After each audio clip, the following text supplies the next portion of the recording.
All right, we are back, huh? We're back at the 9 Club, everybody. Today, we have a very special guest. Mr. Christopher Hiett is with us. How are you, dude? I'm good, man. I'm really good. I'm really good. First of all, huge congratulations on turning pro finally. I mean, it's insane. I mean, there's nothing. I mean, it's like the dream you always have growing up. It's like that would be so cool if I could have my name on a skateboard. Like, you know, you start skateboarding and to just have fun, and it's, you know, you still always want to just have fun no matter what. But I think everybody kind of has that in the back of their heads. Like, totally, that'd be really cool if I had my name on this thing I'm riding. Did you ever imagine that it would be Powell Peralta? No, dude, that's the craziest thing. It's actually insane. Like, because I grew up watching Powell videos. Yeah. Like, because the town I grew up in was so small that we were kind of like not really guided by the skate culture as much. So we were able to kind of, you know, my local shop would show me, you know, Bones Brigade video show and Future Primitive, and that's what would play on the TV instead of like modern stuff all the time. Because so these were old school cats, that were like trying to school the youngsters. And right? we were in such an isolated, you know, area. Which area? Evansville, Indiana. Evansville, Indiana. I've stayed there 1 month, 1 night. Wait, 1 month, one night. What's the past you there? Yeah, what's the I don't know, but that was cool. I stayed there I've been there 1 month. There's a saying. There's a saying. Trying to get it. There's a saying that. Oh God, you're nailing it, Chris. I'm butchering it. A little bit. I stayed there one day, 1 month. I don't know. It's basically like. Continue. I mean, Evansville. Evansville, Indiana. Like, Indiana. It's on the very, but like when people hear Indiana, they think, you know, Indianapolis. Oh yeah. I'm very far from there. I'm like on the very, very bottom. Like my whole family is from Kentucky, and where we are is kind of Kentucky. So big skate scene out there? No, not really. I can't imagine. I mean, we had Killer Skate Park and Shop, and it was like an indoor place because we have a lot of bad weather there. You know, Tornado Alley, and you know, not the best weather. And then we had an outdoor park that was just metal ramps that had the biggest craters, and the ramps. People actually would steal the ramps sometimes, like because they were not like in the ground, and then like they didn't even have a lot of the ramps. You couldn't even roll up on them because the metal plate was gone. Oh, here it was like one of those, and it was called Lamasco. Let me. I'm gonna just adjust your mic real quick. I'm gonna put this up a little bit, bro. Sorry. You're a little taller than I thought, man. Oh dang! Usually people are like, "Oh, you're way shorter." Taller than I. So the skate park. Sorry, what were you saying? I was trying to. Point it down a little bit though. Yeah. Just a little bit. There you go. Perfect. Nailing it, bro. That makes Chris so happy, dude. Oh, dude. Nice. Audio is the most important part of the podcast, you know? And some people will Huge. start talking like this, and they'll be like, yeah, so I was down in Deville, Indiana. And you're like, dude, the mic's right here. You can't even hear yourself in the headphones. What are you doing? Yeah. So they did have a skate park, and people were stealing the ramps. They were just driving up with their pickup or something? As far as I had heard, that was like a little bit before I started skating. Okay. But it was also basically like under a bridge in a pretty bad part of town. So it wasn't really like a park people went to. Okay. And I probably only went there a couple times, even the whole time I lived in Evansville. Oh, seriously? Yeah, I mean, it really just wasn't a place. I mean, there was nothing. Killer had everything you needed. I was going to say the indoor park, right? Yeah, the indoor park had everything you needed. And outside of that, the other closest like outdoor park that was concrete was about an hour. Wow. Yeah, no matter what direction you went. So was there any pros that came up around your zone? So nobody grew up in Evansville became pro. But we would have demos that would come through town, and that was like every time that they would come through town, it was the biggest thing ever, because it was like we are this small little town, and this is the park. Yeah, that's Killer. That's where I grew up skating. What is this? What? What is Trust this? me, The Killer 30? We find a lot of weird stuff on the internet, man. This is old. Dude, you were killing it, bro. Oh man, You were riding a zero board. What was I? 10? I think. Wow. Yeah, Damn, finger flip. I was riding a Yeah, Zero dude. board. I watched a lot of Zero videos growing up. I was going to ask you because we were talking about like, did you ever think you were going to turn pro for Powell Peralta? But was there other companies that you dreamed about being on when you were little? I mean, I definitely like grew up watching a lot of the Zero videos and as well as Powell videos. But at the time, we didn't even really have a lot of Powell boards in the shop. But we could get Zero boards and stuff like that. So we were able to have some Zero boards. So I skated a lot of those. You got the Fallens on too. Those are actually are they Etnies those are Vox. Oh, Vox. Yeah, those are Vox shoes. Oh, that's dating the it pretty rea- good, actually. Never mind. The reason is because that model is a Fallen model too. That's what I was gonna say. Yeah. It looked really similar. It's the same. It's really pretty much the same model. Yeah, those shoes are beat up. I meant to pause it. Look at those things. Those things are I mean, you're a little kid, Yeah, I would. Look at those things. You go through shit God pretty fast damn. at that age. I would just skate them. I would duct tape a whole layer on top because I didn't And have- on the bottom too. On the Oh yeah, sole? it was crazy, dude. Jesus. Imagine if your life went, you could have been on Zero and Vox, and not had a shoe sponsor right now. Yeah, huh? Vox is Yeah, down. right. But no, it's like everything just really worked out Sure.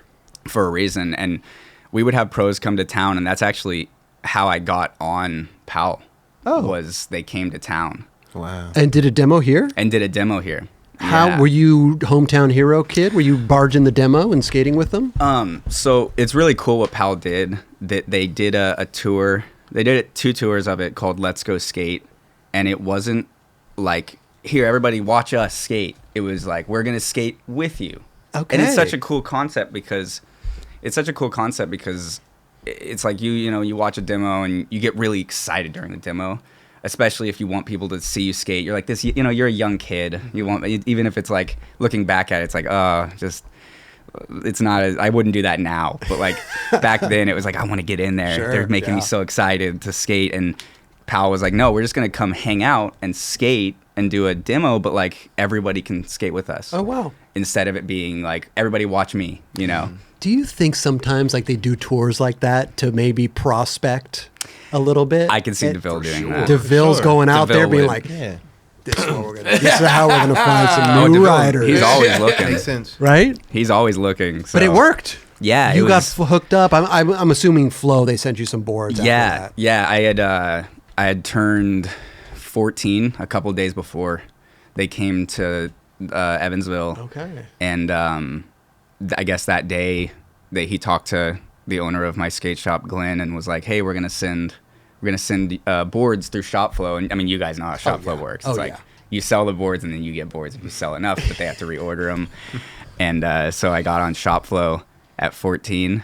And Nice. yeah, so I've been on Powell for 10 years. Wow. Yeah. Dude. When you go from shop flow to actually like flow and then like actually am, how was that process? Because you were out there in, a different state. Yeah. I don't even forget what it's called now. Evansville? Yeah, Evansville. Right. Yeah, it was a long time. Okay. I got on at 14 and I was in I believe 7th grade, something like that. And I skated for the next basically 5 years because I had just turned 14, so it wasn't like to 18 because my birthday's in the beginning of the year. And I was like, okay, so I'm on and they're obviously not here, but I want to show them that I'm skating all the time. And so I started to film videos monthly. Okay. And I would send them like a minute, 2 minute. I would post those on YouTube to show like, hey, I'm still here. Don't forget about me. Like I'm skating. Wait, you're posting like you're sending him a link, or you're just posting on your YouTube channel? I'm posting it on my channel and sending Deville a link. I don't know if you ever watched them. Maybe not, but What do you mean? It had like private? maybe Was it private? no. So you're just like, that's kind of Oh cool. wait, so all this stuff like this is this something you sent to Deville? No, so this Oh. was before. Did you block all that stuff? Or is it still- I took a lot of it down. I still have some of it. I have a lot of it before I moved out here. Some of Okay. it's still up on my channel, but Gotcha. and on Killer's channel, but it's like they're like not parts. They're just simple, footage. small things, just footage. Yeah. Because I had to It's like make a footage sure dump. that they didn't forget that I'm there, because it's very easy to forget. For sure. And this was before like social media was like it's a thing. For I mean, skateboarding. luckily there's YouTube even, you Yeah. know, because before you'd have to send tape after tape after tape, you know. Totally. But are you sending them all footage in the park, or will you go out in the No, streets? I'd go street skating at this Okay. point. Yeah, so I would start to street skate after I got on. The older kids at the park would start taking me out. And at first, like my parents only let me go like a certain distance from the skate park, and a certain distance from. And you know, the older I got, the more I could go places. Okay.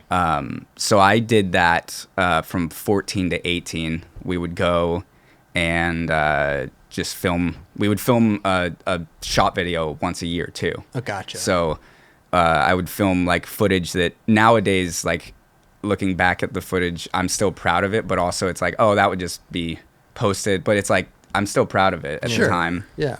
And so we did that, and I would go up to Louisville skate park all the time with my friends Luke and Zach. We would drive up there almost every single weekend. What's the distance? About 2 hours. Okay, that's not bad. Yeah, and because that was the closest big city to us was Louisville. And that was like the best park. That was It was like, the best park. They Nice. had so many street spots, which they still, I mean, there's really good skaters from out there. Like John Clemens is out there, and he skates all the time out there. And sorry, 1 second. I have you're like good. some water in my throat. My bad. No, you're fine, bro. Don't even trip.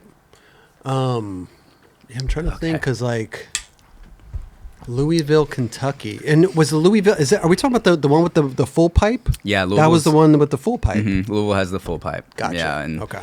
And so we'd go Huge up- park. Yeah, massive park. I mean, it still is gigantic skate Yeah. park, and but it's crazy because every weekend we would go up there, and so every weekend we'd have a new 9 Club to listen to on the way up there. Okay. And Really so, showing our age. Right? I really, but like I grew up watching the 9 Club. Right. I mean, that is like what I would listen to and watch on my way up. How old were you at the time? You said Probably about 15, 16. 15, 16. And it's interesting because I always love, and sorry to cut you off, No, but fine. so I want to have you continue that thought. But it's always interesting to me when younger kids listen to the show. And I consider 16 a little bit younger because our demographic's more kind of older kids who really want the history of people and the industry and stuff like that. So like, what was the allure of like would we have a filmer on and you'd be like, shit, I'm gonna listen to my shit now. I don't care about this. Not at all. Or- I would listen to everyone. Okay. And I think that the allure of it is I've always been really fascinated with the history of things, that. especially of skateboarding. And so growing up, I would watch all the 80s videos, and then I would watch the 90s video. I mean, I've always been really interested in the history of it. And so watching the show was not only more in-depth history of each one, but also I would always hang out with older people anyway. Well, you were saying the shop, they would play the Bones Brigades. Yeah, videos they and would. stuff, yeah. And I was usually the younger kid because there weren't a lot of kids my age that were actively skating. And I would try to go out there, and so I'd be skating with people who are older, and the people who were older, like my friend Luke, who would drive us to Louisville, he would be like, he started it. He was like, oh, we're gonna listen to this, and he's actually a member of the channel as well. Amazing, man. Shout out to Luke. Yeah. Shout out to Luke. Yeah. Yeah. Him and Zach, man, we would Yeah, listen and to Zach. them. Shout out to Zach, yeah, too. but we would listen to them all the way up because you guys just would be such a cool thing to listen to and hear the history of. That's and awesome. It's just like that's why I was so nervous to come on here because this is like I've literally grown up listening and watching you guys, and That's now wild I'm on. to hear. It is. I think that's the first time we've ever heard this, actually. Yeah? Like hearing someone that's like literally grew up on it. Kelly, So I get told that every day. Oh, yeah? Yeah, when I go to Okay. Trader Joe's, people tell me that. When I go out to, Your Poncho Queijo? Yeah, when I go to get my Poncho Queijo dubs, people are like, damn. I love to hear that because you don't hear that too often that, the younger generations is actually trying to find the history of skateboarding and just, engage with what happened in the past. You know what I mean? Like it's what shaped everything. big time. I didn't care when I started skating. I mean, I started skating at 15, so a little bit later, but I didn't care about the past. I was more into like, okay, blind video days. Okay, now it's Plan B. Now it's this. Now it's that. Like I was just following along with the times. It wasn't until later, which then I kind of was like, oh, well, what was that? Oh, H Street and these other I didn't care. Well, I think that it happened to work out a lot more for me being interested in it because I was in such an isolated place. You guys, if you're here, you're kind of watching it happen, and you're a part of it in real time. But I'm watching dubs down at the beach, I'm like, damn, dubs. Where I'm at, it was like time was kind of stopped almost in a way. Time moves way slower there. Yeah. So that kind of watching that stuff wasn't that crazy because it was like, oh, it's Right. like From that perspective, it gives you a little more insight, like on why. Like I'm gonna just look at everything. Exactly. Yeah. And my mom was in high school here too, so she was in California throughout her high school career. And Oh, really? Yeah. She's actually she's from Kentucky, but she was here during high school because she was an actress. So Oh, wow. yeah. Anything we'd know?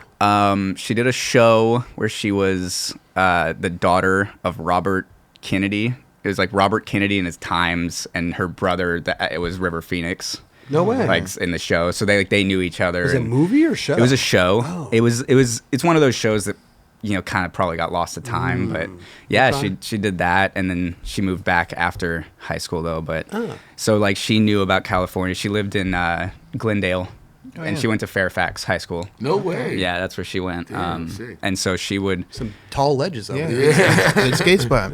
so she would tell me stories about her going to pools and stuff with the guys. No and, way, Yeah, really? like there's a story where she went to like a pool, like they're like her friends were like, hey, there's these, we're gonna go watch some skaters in this pool over here in Hollywood, and she's like, all right, let's go, and then Wow. somehow full circle, I'm here That's in California. insane. It's a really weird small world. So she knew about the skateboarding culture from being out here, which I would assume then she was like supportive of you picking yeah. up the skateboard. Oh yeah, I mean, well, so my first I don't mean to change the subject. No, though, not but at all. yeah, No, I yeah. mean it's my first skateboard was because of her, obviously, but it was because of a way she got it. She was at a thrift store, and there was a full complete skateboard there. It was a LibTech skateboard. Wow. It was a full LibTech skateboard with fiberglass on the outside, and it was the craziest graphic. It was like orange background with like a claymation caterpillar that was green, and it was a very interesting graphic. But it was a full complete setup. It had grip tape that was Okay. cut with lines, and that's like one of the reasons I've always cut my grip, because like that was my first board, already had cuts in the grip tape. Interesting. And it had venture trucks and spit wheels, and just random mishmash bearings. And she almost didn't buy it. She almost was like, no, he doesn't need it. Like, and then she was like, I'll get it. It was like $6. And so she got it, and that's what basically started. You could have me. still been over there in Evansville. Oh let me yeah, tell you that. I'd be working at Toyota or something There like you that, go, and that's yeah. what. Wait, and how old were you when that happened? I believe I was 9, about to turn 10. Oh, shit. Yeah, whenever I first started skateboarding. Yeah, and my older brother was like, "Oh, okay, I'll keep," because he skated a little bit before, but then he was like, "Oh, I'm gonna get a board too," and so he was like skating before me and How all much that older? stuff. I believe 2 years. 2 I'm pretty years? sure if I Okay. remember correctly. Gotcha. Yeah. Okay. Yeah, and he went off and did his own stuff, and Okay. he's a lawyer, and Really? yeah, and like so he did his. He can still skate though. He came down, like a year ago, and he dropped in on the deep end at Volcom Nice. and rock and rolled For it. real? He did it rock and roll on it. Rock and roll? On that, and he hadn't skated in so long. It was like, whoa. Have you ever tried vert? Yes. Like you skate vert, right? Mhm, a little I w- bit, yeah. Well, I was just like talking. Do you think a rock and roll is harder or is easier than a rock fakie?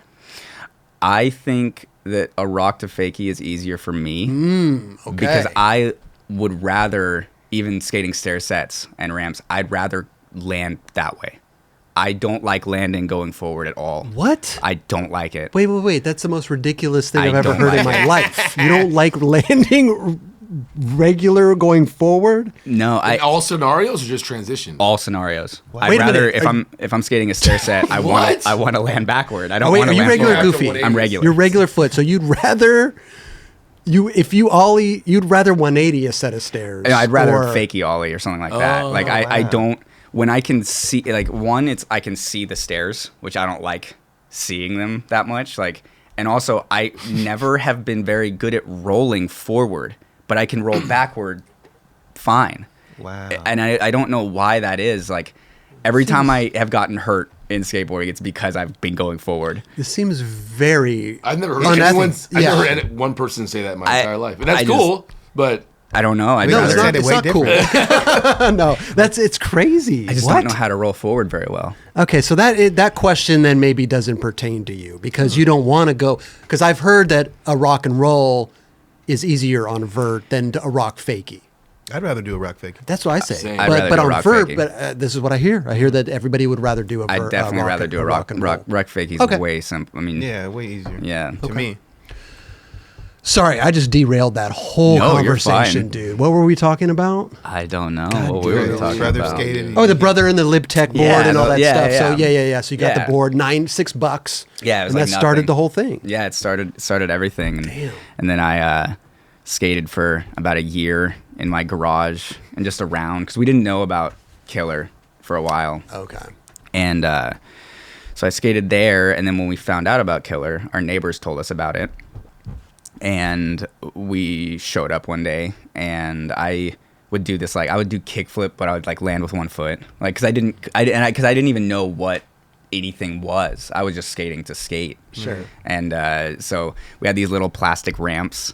Like, I have an really old YouTube channel of me skating at 9 years old. Like, there's footage of it. And You it's have like on not YouTube. your YouTube channel, No, but a it different was one. me and my brother and his friend. Like my older brother, would film it on his PSP, Wow. on his handheld PSP. Is it still live? Oh, yeah, it's still there. How do we find it? It's called 3 Skate Heroes. Oh, dude, you're about to get some subscribers right I now. know, but that was my brother's YouTube. When did channel. you start your YouTube channel? A little bit after. There was an ending of the Street Skate Heroes when my brother lost his password to his Hotmail account and it was connected to the YouTube. So that was the end of that. Dude, and so I wow. started mine right after that ended, like just to continue. Yeah. And at that point I was the only one skating throughout the 3 Skate Heroes. The other two Is were it 3 or the it's or the number three? 3. Yeah, it's the That's number amazing. 3. He's looking for it right now. It's hard to find when a channel's been inactive It for that has long. been inactive It's for a very long hard to find. time. Try to You find can't search hit Hotmail right can you now and get search that password. channels? I It's can't done. ever get that Filter. password again. That password's been gone. Hotmail's gone. It's done. I can find it if you guys need me to. I Dude, definitely there's no can. results for it, dude. Really? 3 Skate Heroes. If you type in 3 Skate Heroes, all one word, and then 9/27/10, like the date, date, like mhm. 9/27/10. So you remember the date? We had a video called that. Oh, okay. So we had a video called that, and I've done a video called that every year We since. found it. No way. 927. This is it, right? We Yeah, found it. this is it. This wow. is my channel. There we go. This The is my last- channel. If you go all the way down, there it is. Some old skate footage. That's me in 13 years It's me in ago. a little yellow shirt skating. This was our little skate park. My brother edited all these and filmed all these. I can't believe you filmed this with a PSP. That's me. Bro. And Wow. yeah, we filmed PSP. Yes. Mongo, Oh, Look at that ramp, right dude. there. He was Look at gonna that fake you right out stall. of jail. Yeah. he rode down regular, man. He did it. He don't like that. And he has the Mongo. Everybody pushes Mongo when they Oh first yeah, start. I pushed Mongo. I never Yeah. did. No, I didn't, Mongo. when you started, you didn't. No, at all. I was always You're a proper. liar. I swear to God, you Dubs. lie I a swear lot, I so never I'm just pushed joking. Mongo. That's why I hate it. I can't push Switch that well. I hope it showed. That was my brother's friend. And there's me again pushing Oh Mongo. my lord! Sick. Yeah, dude, my whole life is So that's good. me ollieing. That's my brother right there standing. Isn't it? But- Thanks for watching. In the beginning, I remember seeing that quite often. Thanks for Isn't that- watching, right? dude. Isn't that awesome that you have that though? Oh yeah, Like, it's like that's really it's crazy. awesome. It's I always crazy. loved the Ronnie Krieger part Oh, where yeah. he's got the It shows he like has the so footage much of him as a footage. kid. footage. Yeah, man. It's got Yeah. the song playing. And It's a everything. pretty It's wild awesome. thing, like Chilling in front like, of the garage, skating. Yeah. Yeah, What is a this? trip This to is, Paducah, Kentucky. Paducah. Paducah, Kentucky. I've never heard of any of these cities you're talking right now. Tell me you never heard of Paducah, Kentucky? Evansville, Paducah. Look at me in my church fit, What? You got your helmet? And the on? helmet on. dude. Oh yeah, I got the helmet on. Fresh, Look at this dude. line. Ooh, get it with the Dude. green. Look at this kickflip. There it is. Boom. Oh, yes. Oh, and the no. Oh yeah, you did what? Oh my God, that's so The funny, Joeless. bro. I got a shirt with a skater doing an ollie on the shirt. God, and that's my good. brother. That's my older brother. Okay. So he was like doing that stuff, and I was doing more kind of like riding around. He was just kind of dropping in, doing rock and rolls and rock to Okay. fakies. That's a pretty cool park. Yeah, you have to wear a helmet there. Even Paducah. like you'll get a ticket. Paducah, Yeah. Kelly, you never been to the Paducah Park? No. You want to go? Yeah, Wear a helmet? I've been. Oh, you've been there? Yeah, I frequented 1 that month place. a day or something, whatever it was. I spent a month there. I spent a month there one day. So that Paducah is where my dad is from, Oh, and okay. his cousins, like my cousins live in Paducah, Kentucky. So okay. that's why we were there. But Gotcha. yeah, and then my brother was. This is me filming on the PSP. Obviously, So it's not as good. good as his filming, but yeah, my mom would take us to parks, and she would have to sit there and wait until we were done. Yeah. She wouldn't drop us off, and yeah. Oh, she wouldn't do the drop off. Yeah. Yeah, I she mean, wouldn't do the drop off. She Yeah. would sit there and she'd watch. Yeah. She would watch the whole time. That's a concerned parent. Yes, but I've been on the internet for a long time. Dude, I've been doing YouTube and That's so videos funny, for bro. a very long time. Wait, when did you? You said this before. When did you start your YouTube channel? Now? Literally right after the last video on that channel. Gotcha, So I don't okay. know how many years ago that was. It's got to been but 12 years ago. Something because the like last that. Video, Whatever the last video Go to was. his new channel, JC, if you don't mind. Yeah, the new channel has an upload. If you go to the oldest, that's it. Literally, like you can see it go from like the Skate Heroes channel to immediately to that one. To that one. Yeah. Seamlessly. Like it just basically transitions Yeah. through it, and Oh yeah. Yeah. 11 years ago. Mhm. There you go. So it's like I just wanted to start filming and posting again because I got the iPhone. This was my first iPhone. So, so now from PSP to the iPhone? So it went from PSP to the iPhone. Sick. Well, actually, technically, it wasn't the iPhone. This is an iPod Touch Jesus. with a camera on it. Okay. And I was like, oh, I got a phone now. Like, I got a way I Right. can film again because I didn't have any way to film unless, Killer filmed me with their camera. And I didn't have the PSP anymore, obviously. And so then it just went on from there. And I've just been uploading That's amazing. ever since. It is cool that you have your whole skate life Yeah. I do. documented. It's really wild. Super Like basically my entire life of skateboarding is all online. How often are you uploading? I used to have it where I would upload twice a week. And then I started to kind of feel like I wasn't having as much fun producing what I wanted to make. Mm-hmm. So I kind of took some time where I was like, I need to just upload whenever I feel comfortable. Like, and I'm like, oh, this is something I want to film. Right. Because it wasn't happening like organically in that sense? It felt after like, keeping that schedule of the 2 weeks of like every week, 2 times a week, kind of felt like it was like, I have to do this. I have to do Right. this. And you kind of start repeating tricks because you're like, I got to fill the time. And eventually I was just like, oh, I'm just going to, I'm going to take a step. And because I did that for over a year, 2 times a week. And I took a step back and was like, I just want to upload it when I really feel happy and confident about my skateboarding and what I can do. And so I kind of took a little takeaway and then started to feel a lot better every time I filmed a video. I was way more excited about it. I would edit it a lot more. I'd care about it a lot more. And I felt like I was progressing as a person and as a skater because I went through like a time where I was kind of not looking back at it, it's, you're the kid that's really excited about everything and you're new out in California and you want to be stoked. And so you're kind of annoying everyone around you. And I was definitely doing that. And I was like, and so I had a big wake up call at one point and I was like, I need to. What do you mean?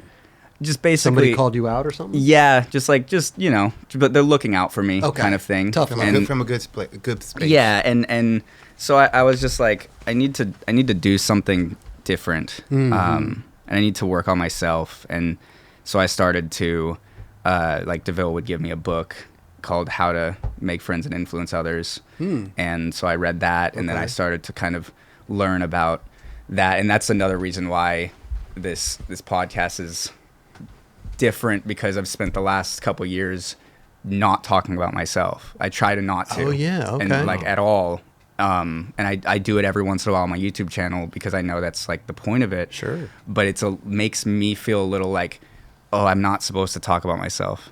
You know, because it's like you don't want to go and talk about yourself, and that's what I was doing because I didn't know any better.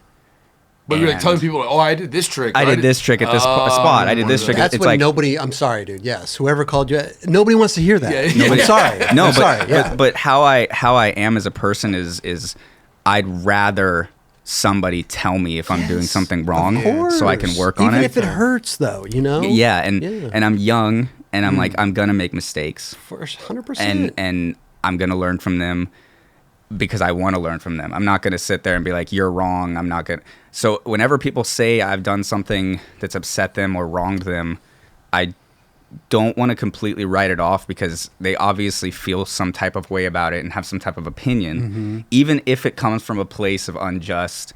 And you even know, you're like, well, that's like, sometimes it's like, that's just kind of your feelings. It's like, oh, but that's their feelings. So I need to understand why they felt that way. Their feelings are warranted. Yeah, and and even the sometimes that they're not warranted, I still will just be like, well, if that's how you're feeling, I'm sorry for making you feel that way, because I would rather me take the brunt and like feel bad about it and then them continue to not like me. I'd rather them basically be right. Even if they're not right, I'd rather them be right. Interesting. And that's just how I have learned. And that's another reason why I'm so glad that it took a while for me to go pro. Because at the time that I was going to go pro, I wasn't ready. Tell us about that. What was that time? Like emotionally or something? Well, because they were talking about it Powell. a couple years ago. Powell was. Okay. Because can I interrupt? I thought you were I think a lot of people already thought you were pro. You know, like I didn't when I first heard you were going to turn pro on the board and everything. I was like, how is this kid already not pro? Like I thought you were already. You know? and a lot, and we were supposed to, and it kind of wasn't, and then COVID happened, so that kind of stopped everything, and like that was like the very first stages though. But you said you weren't ready though in your mind. Well, at the time I thought I was. Looking back at it, every day I'm so glad that another 4 years. Timing is everything. I'm so glad I didn't go pro because I wasn't ready. I wasn't mature enough. I was way too young. I was like 19.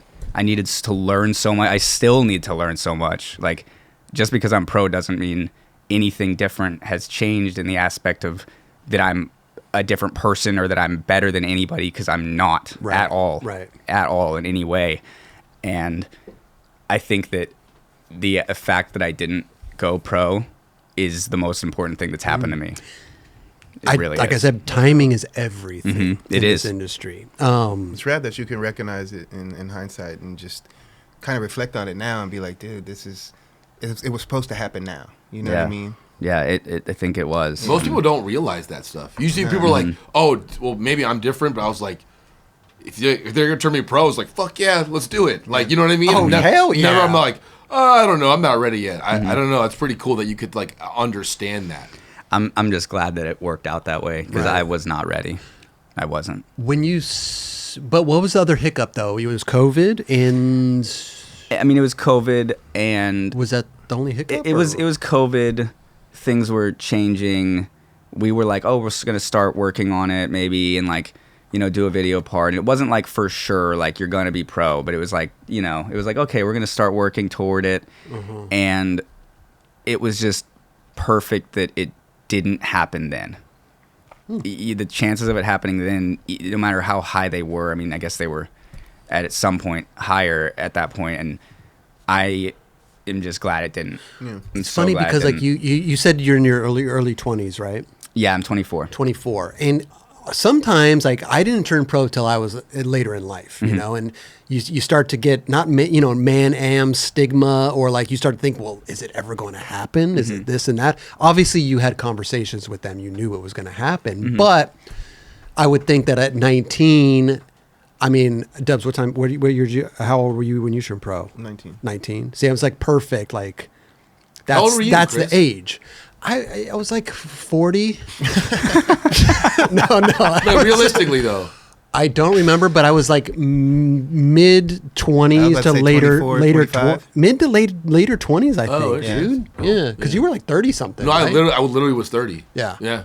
Yeah. So. But you start to like wonder and like, you know, if it didn't happen already, is it going to happen? You know, Yeah. and you already had that like, it could have happened, you know, but from what I gather, we're still having conversations about turning pro, which is awesome. So it wasn't like off the table; it was just postponed. Yeah, kinda. no. I mean, it was not off the table, and it's just, you know, even now having the pro board, I want to prove it to not only people but to myself that I deserve it, and you know, it's probably something I'm always gonna chase my whole life.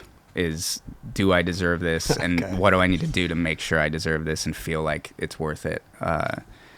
Because other people can say like, oh, you know, but it really does come down to how you feel. And at the moment, like I'm like, okay, it's awesome that I'm pro, but what can I do next to really be like, all right, everybody knows? And because no matter what, if I never turned pro ever, I was just happy that I was skating at all. Right. Because there's so many chances and opportunities that could have happened to stop you along the tracks of not even being able to skate and, you know, getting a different type of career path or anything like that. So me getting boards for free was already the craziest thing, and I was happy every day that I just got skateboards, because it's like, that's a dream already growing up as a kid. And I think that a lot of skaters forget that, you know, your first dream is, I want to get free skateboards, I want to get sponsored. And then immediately, it's not a bad thing, but immediately you're like, I want to go pro, which is like a good thing. But also sometimes you need to take a step back and be like, hey, you've accomplished a dream. Let that sit for a second and appreciate it a little bit more than you are at the moment. Because I think that that's something that started to kind of take hold of me for it wasn't a long time, but like I was like I want to go pro, and then after a minute I was like, no, like I'm already luckier than I could ever be ever in my entire life, that I even am out in California, that I skate for a legendary company and all these other amazing companies. And you kind of just need to take that step to like really sit and think, like, if this all stopped right now, would I be happy with where I went? And I was like, I would be happy. If none of this ever happened, if I never went further, I would be so happy and grateful for what I've done and what people have given me. I love that, bro. Yes, I love that too, man. You've done a lot of work on yourself, it sounds like. Because from being that dude to being like, hey, I did this, I did that, to saying this, that's a lot of work. Yeah. Congratulations. Thank you. I mean, I couldn't have done it without people there to support me either. I mean, and being constructive, like not being like, you know, I mean, I'm glad that, and trying to like put you down. Yeah, and I'm glad that they gave me another chance in their minds, you know, even if it took them a while, the fact that they might, even if they still are coming around, it's like, thank you for giving me that chance to prove that I'm not that person anymore, and I'm a better person than I was at some point in my life. And especially when you're growing up and everyone around you is older on the team and all this stuff, like the younger kids usually going to do that stuff, and I was that kid. And well, I feel like when you're out in the middle of nowhere, so to get noticed, you're like, hey, see, look at me, like this is what I did, like you know, it must be hard to come out from somewhere like to someone to notice you. I mean, it all happened really fast too, and I think that that's another thing that like really changed everything, because I was in my hometown and I had turned 18, and I was like, it's time to figure out what to do with my life. You know, I want to be a skateboarder. I'm just at this point still shop flow at 18 for Powell. Right. I was not, you know, I wasn't on any other company either. I was only on Killer and shop flow for Powell. And I went to a college that I had luckily gotten into in my hometown in Evansville. And I went there with my mom. And the whole time I was kind of, you know, like, this is what I'm going to do. Like, I'm lucky that I even have this opportunity, but this is not, like, will this make me happy? And I'm not discrediting, because, you know, that's an opportunity that a lot of people don't have. And I'm still grateful that I even had that chance to go to college. But I was in the courses, and they had separated my mom and I, because it's orientation day, and we're sitting. I'm sitting in a class, and all these kids around me are, they're going around saying what major they want to do. The teacher was there, like talking. Oh, I want to be this. I want to be that. And I'm sitting there, and sorry, 1 second. No, you're fine, bro. Chilling. And I'm sitting there, and I make something up. I mean, it really was like this moment where everything kind of blurred around me. Like my whole head was just so filled with so many thoughts of, is this what I want? My life's moving so fast, because after high school, it immediately starts moving so fast. I was working at Tilly's as a, and I was like, is this what I want to do? I want to go to college? Do I want to work here? And do I want to do this for this long? And there was a moment, and they hadn't gotten to me yet. And I just stood up and walked out. Whoa. I just left. I left the college, and I went outside, and I called my mom, and I was like, hey, I'm not doing this. I want to go skateboard. No way. What did she say? That is she sick. was, she was obviously like a little, not upset, but concerned, because it's like, dude, your kid wants to go out and move to California and be a professional. It's like, dude, really? Is that going to happen? It's like, is that really going to happen? And for better or worse, it was like, she came out and she said, we had this moment where we almost were both kind of on the verge of tears, because it was just like, what is going on? What are you going to be?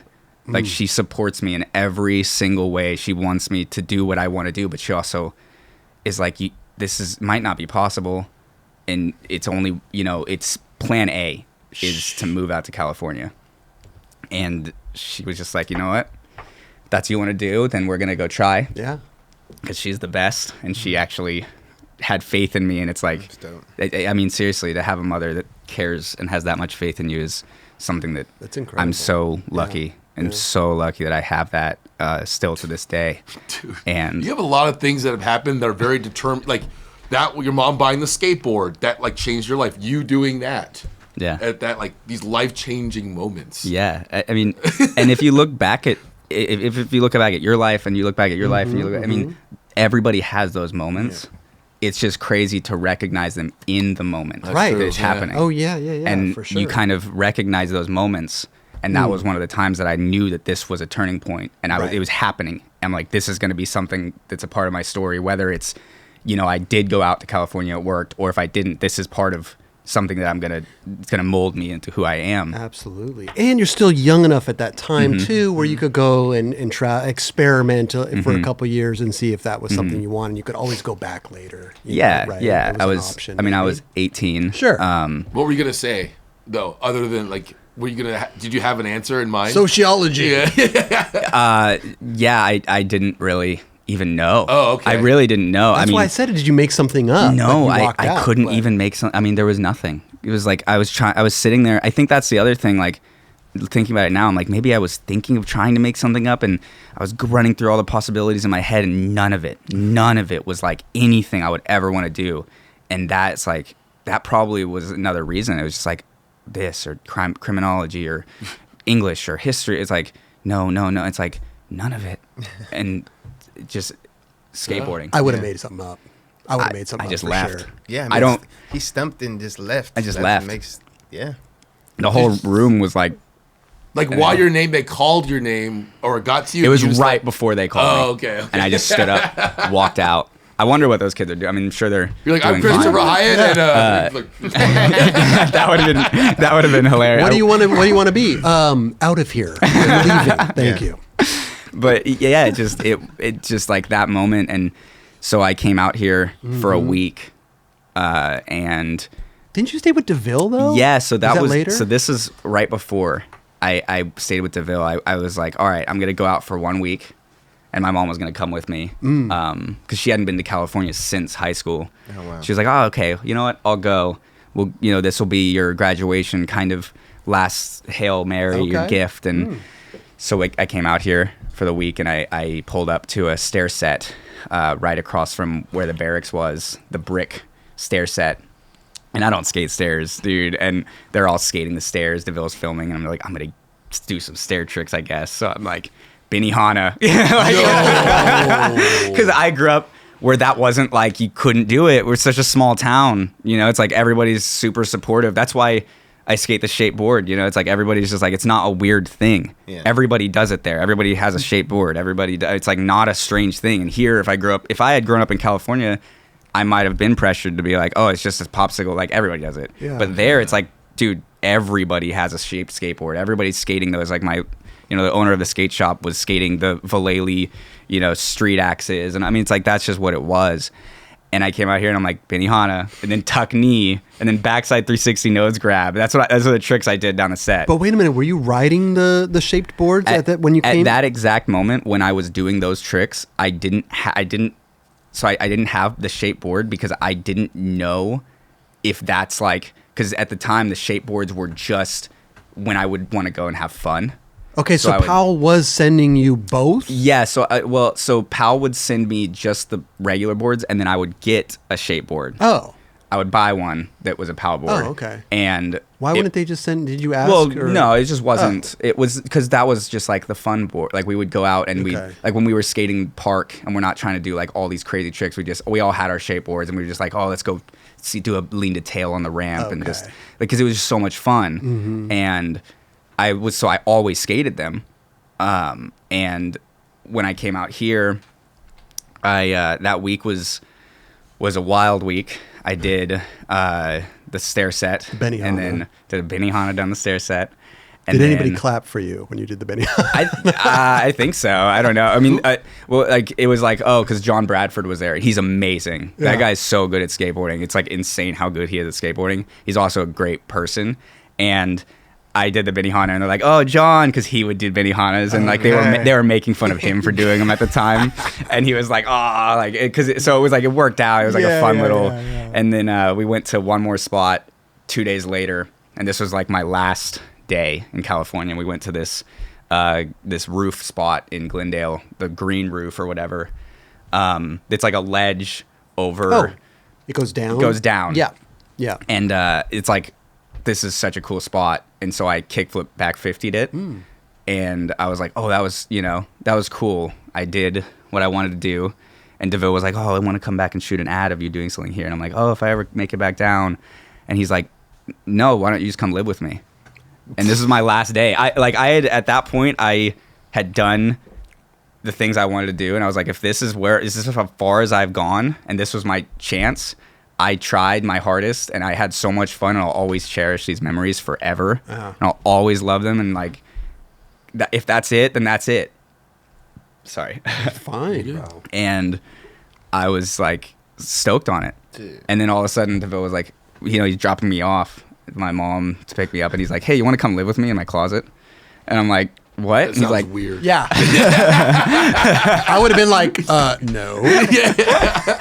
No, I mean, it was just like, it was shocking. Yeah. Well, he's a team manager, filmer, whatever. Yeah, he's got the. Out. Yeah, he's the guy. I guess he trusted something in wanting me to come and stay with him. Right. And I was so scared. Yeah, this is the day. That's the day. Nuts. That's the day it happened. I didn't realize the roof was so low. I didn't realize that it's super low. You can't, if you're any taller than I am, like, it's going to be a struggle. And you got to get over that little metal part? Yeah, the metal part is. Yeah. Well, usually people are like crooked grind, so they're not really on top of it. Like they're a little bit out, but you're like 50-50. That's tail gnarly. Slide, crooked grind.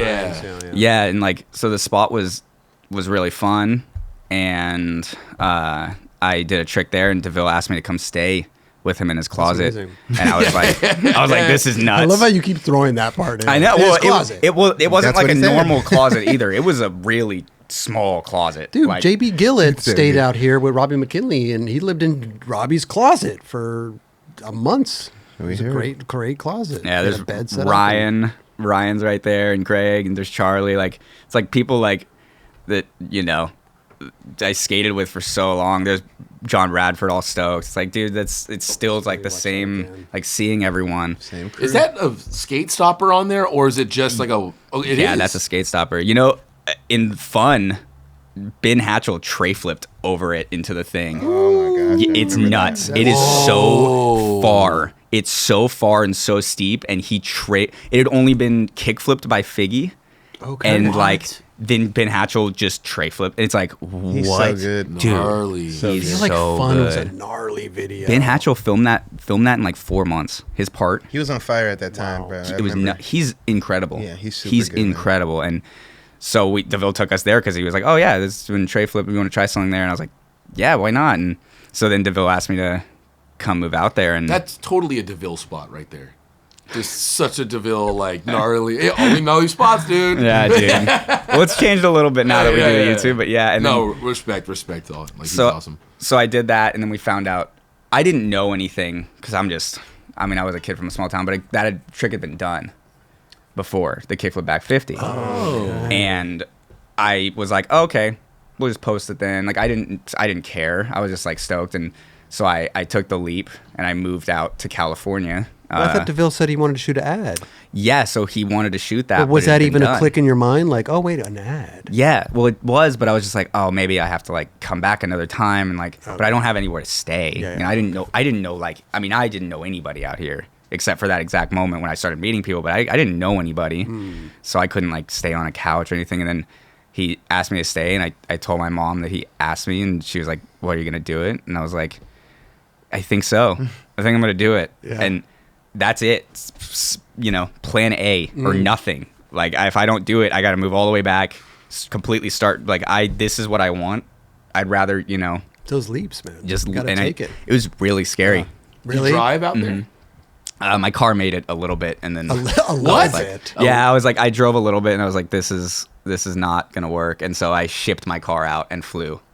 Oh, Yeah, so I How shipped far did you get? not that far.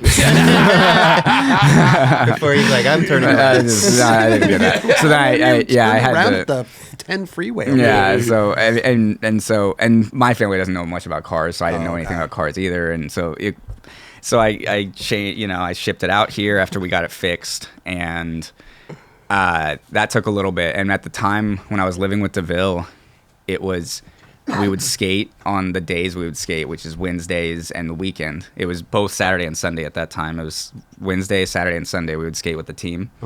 And the other days of the week, and even before sometimes, we would work on things around his apartment. So he, What? so he, yeah. I mean, it was a really good learning experience. Okay. In what way? Okay, this Yeah, is go on. sounding way worse than this is not what I mean. He makes all the riders fix his house? No. Like he didn't make. I mean, he was just like, hey, would you help me, level the backyard? And so I Hey, did. we're building on I another need some room. manual labor. Yeah, I mean, well, so yeah, because the backyard, he wanted to put fake grass Okay. in the backyard, and so he would water it in the morning, let it almost like not dry because it can't be mud, but it would be like kind of. He wanted to soften He the soften land. it, and so Yeah. we would fill up 4 trash cans full of dirt. The day it was every Tuesday because that was when the trash came. We'd fill up all this full of dirt. And we would Every Tuesday. we'd put other trash on top, so then they're like, oh, it's not full of dirt because they're not gonna take a trash can full of dirt.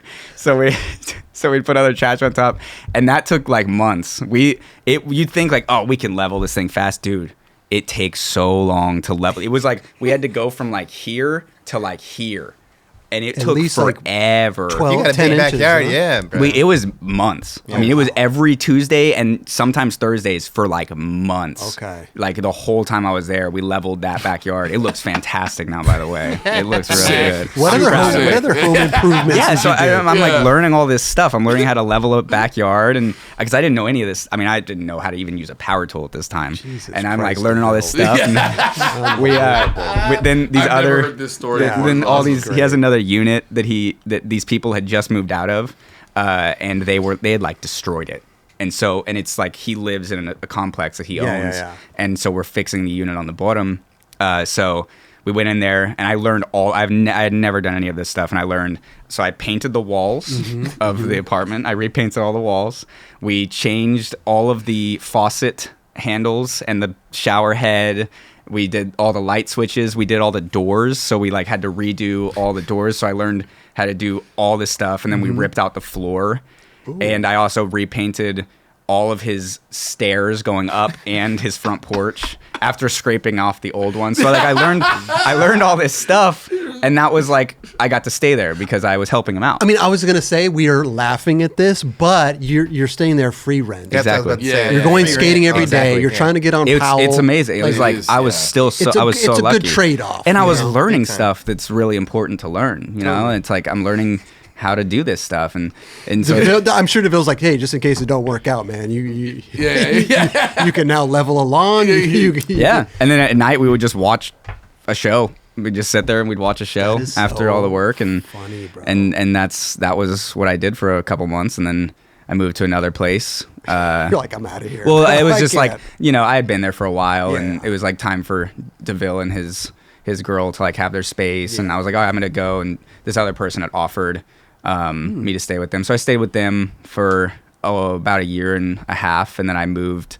And then some stuff happened at that place, and so I had to leave. And I was in my car for like a couple nights, and then I had just basically posted like, "Hey," because I didn't have any money either, and I had posted like, "Hey, how do I like?"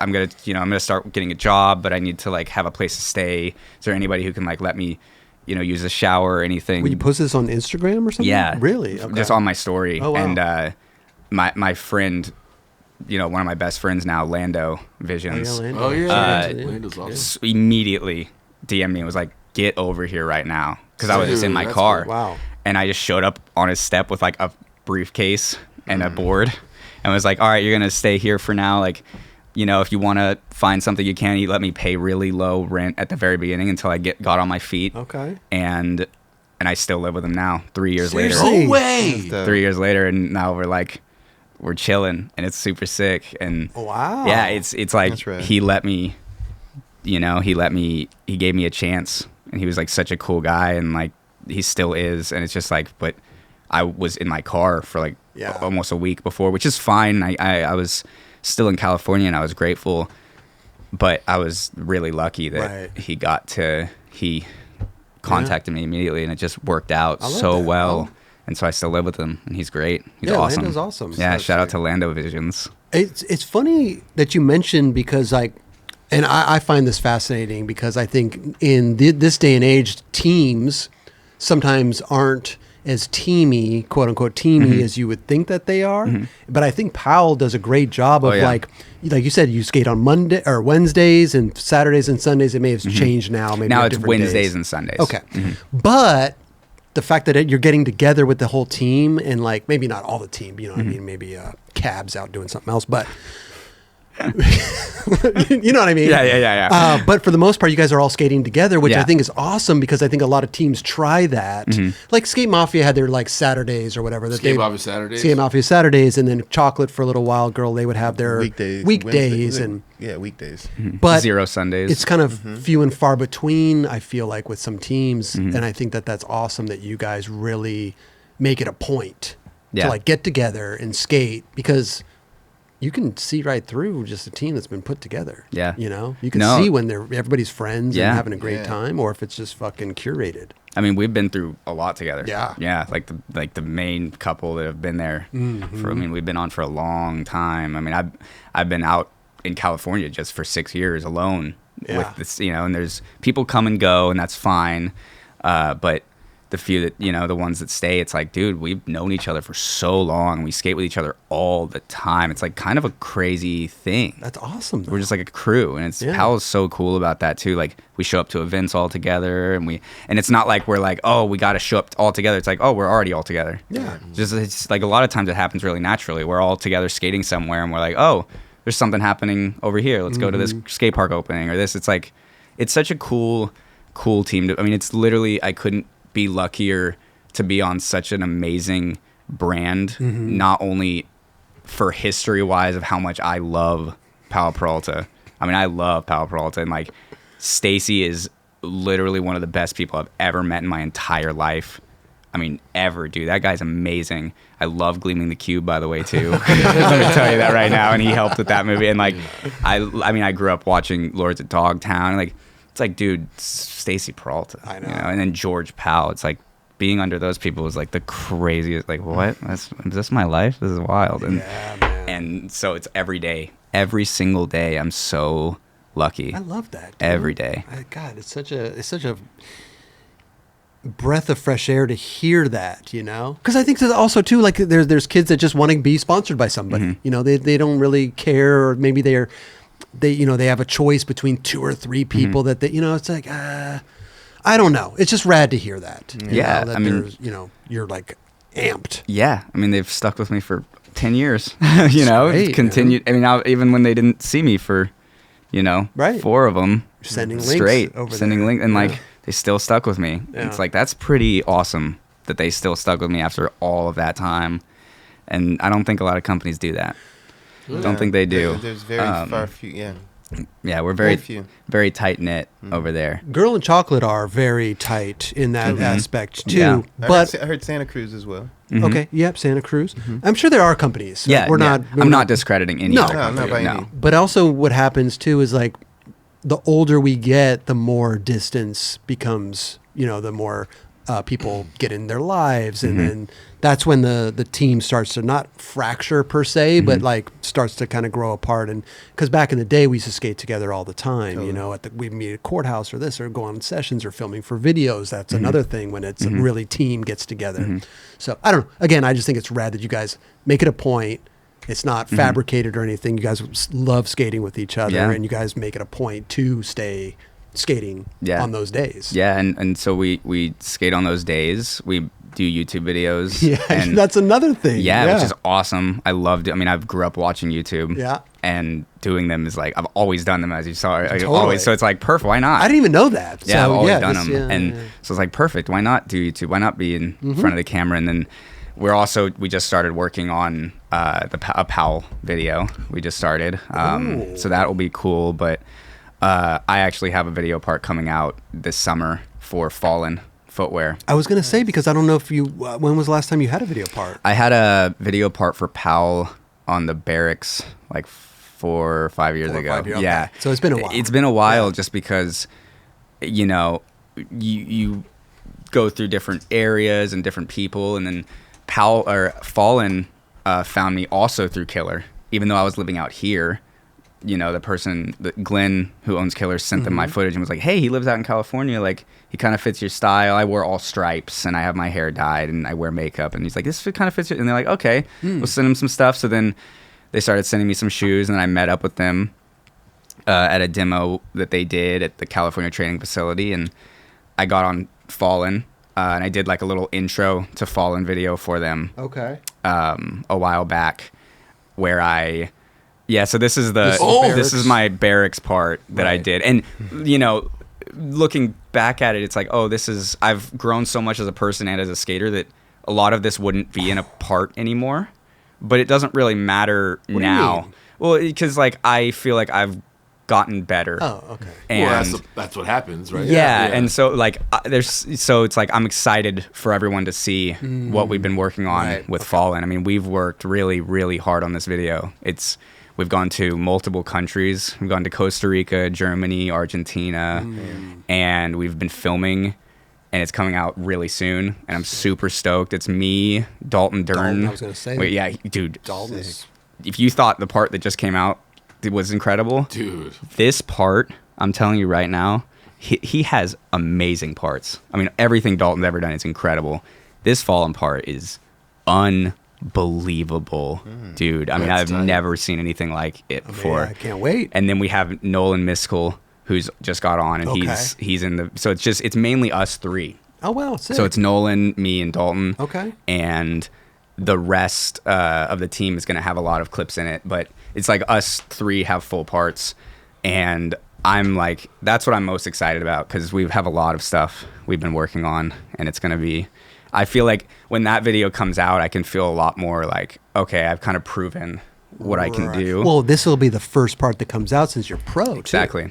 Exactly. So it's kind of your Pro debut. You know. Yeah. And Yeah. and it's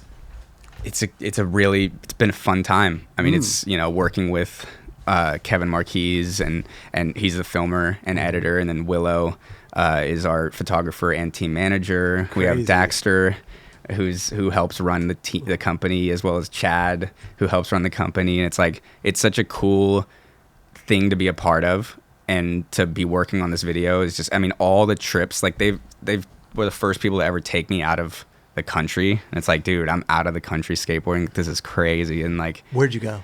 The first time I ever left was Costa Rica. Okay. Yeah. Yeah. It was pretty cool. It was definitely a new experience for me.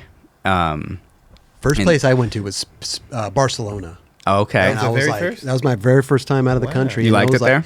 I mean, dude, I liked it so much I'd go back every summer, and I lived there for 6 months. Okay. Yeah. That's amazing. But I just thought, I was like, wow, this is, you know, people are drinking beers and smoking, you know, hash joints, and, you know, you just felt more like, and the cops are just waving at you as you're, you know what I mean? Like, it felt more of like, oh, this is in the States. I'm looking over my shoulder like I'm doing something wrong. Yeah. Here, they're just like, hey, there's a fight. You go that way, you go that way. Get out of here. You know, it's like nobody, you know what I mean? Like, it just felt more, you know, like just like loose, looser vibe, you know? I was shocked. Yeah. I was shocked. No, I mean, it was like crazy. It's like a company wants to take you out to another country. Like, that's still, I'm like, dude, that's crazy. Yeah. Well, that's an interesting place to go for the first time. Yeah. Costa Rica? It was an interesting place. It was beautiful there, but it was different than what I've ever kind of been used to, especially for my first time. And then the second time was 2 weeks in Argentina. And Argentina's a lot more kind of built up, more like America. So I was like, okay, I'm getting more used to like this whole traveling thing. And it was incredible there. We went to meet up with the main owner of Fallen, which is Ronnie, and Ronnie skates as well. So the owner of Fallen, everybody who works for Fallen skates. Okay. And he skates as well, and he lives in Argentina. And then we went to Germany next after that. And Germany was like, dude, that place is awesome, man. That was one of my favorite places. I loved everywhere we went. Okay. The people were amazing in Costa Rica. They were amazing in Argentina, and they were amazing in Germany. Germany is so much, like, it was like kind of crazy how much is there. Like, the spots are wild. And like, there are so many spots in Germany, and it was cool. It was really cool. And how long you guys been working on this video?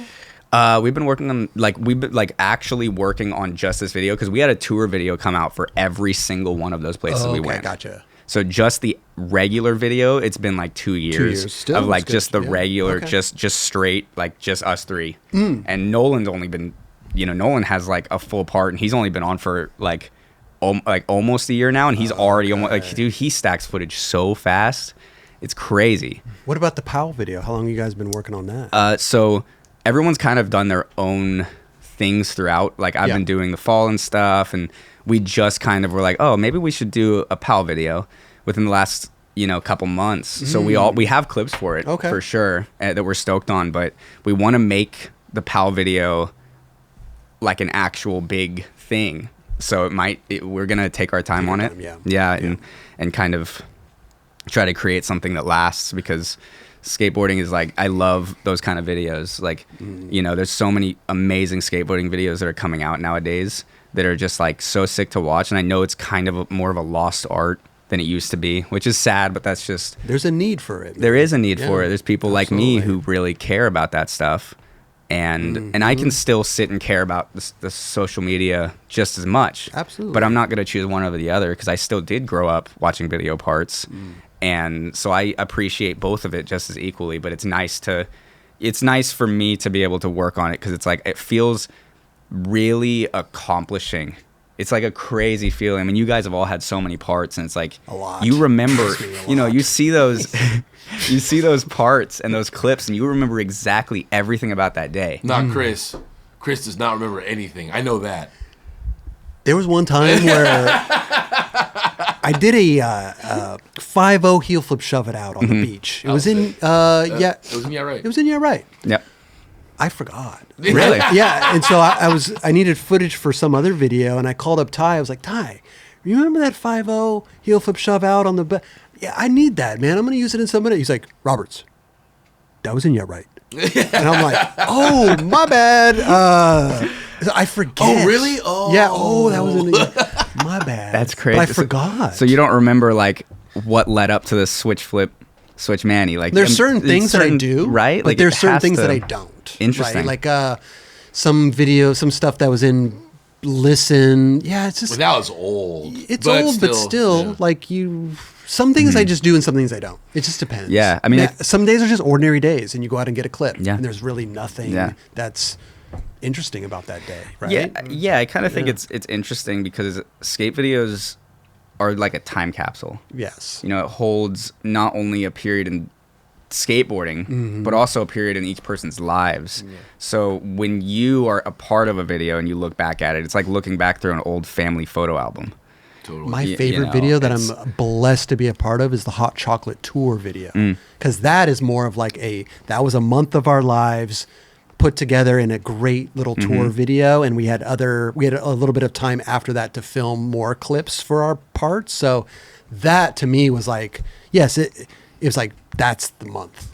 Yeah. The whole tour. Spike Jones was on there. Oh, Ty that's Evans. crazy. Like That's we so were filming cool. fire skits and all this stuff. And That's so cool. I can look back on that and be like, damn, that's crazy. And forever, for the rest of your life, it's more memorialized not only in you to be able to look back and see it in one way, but for other people to look back and be like, when I was here when I was watching that video, I was here in my life when I was watching that video. I felt this way, or I was going through this, or I was doing this. It's like, it's crazy how much skateboarding can have that effect on someone's life in that way. And so that's one of the reasons why I really care about doing this Fallen video and the Powell video, because it's more than anything, it's like that concept matters more than me than the actual, like, I want it to be the gnarliest. I just like, I want to make something that is, you know, people remember. Like, I will forever remember Lance Mountain jumping out of the chimney forever. I mean, you'll never forget that. Or Tommy Guerrero at Future Primitive with his own song about Future Primitive skating in the streets of San Francisco. It's like,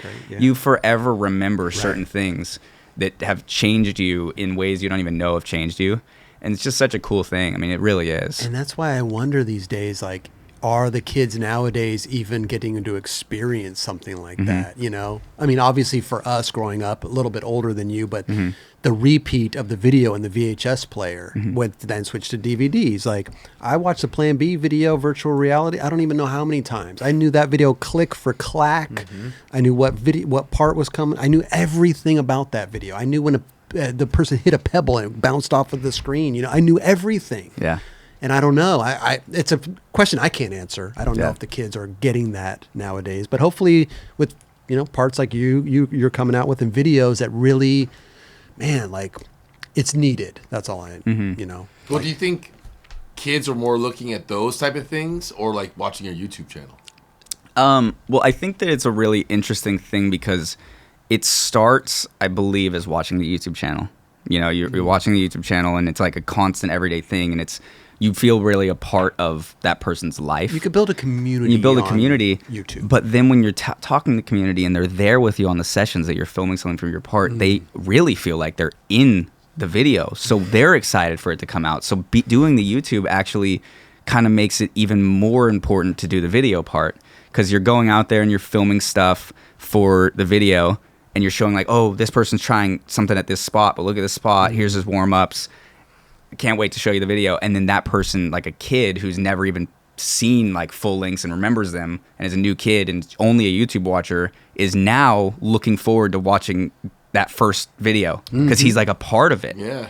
And it's such that's actually rad. Brings him in, And that's like such a cool thing that we do with Powell, because it really is like that. We're able to show people and kind of bring them along through the journey and the steps. So it's not just us doing this video; like, they're just as much a part of it.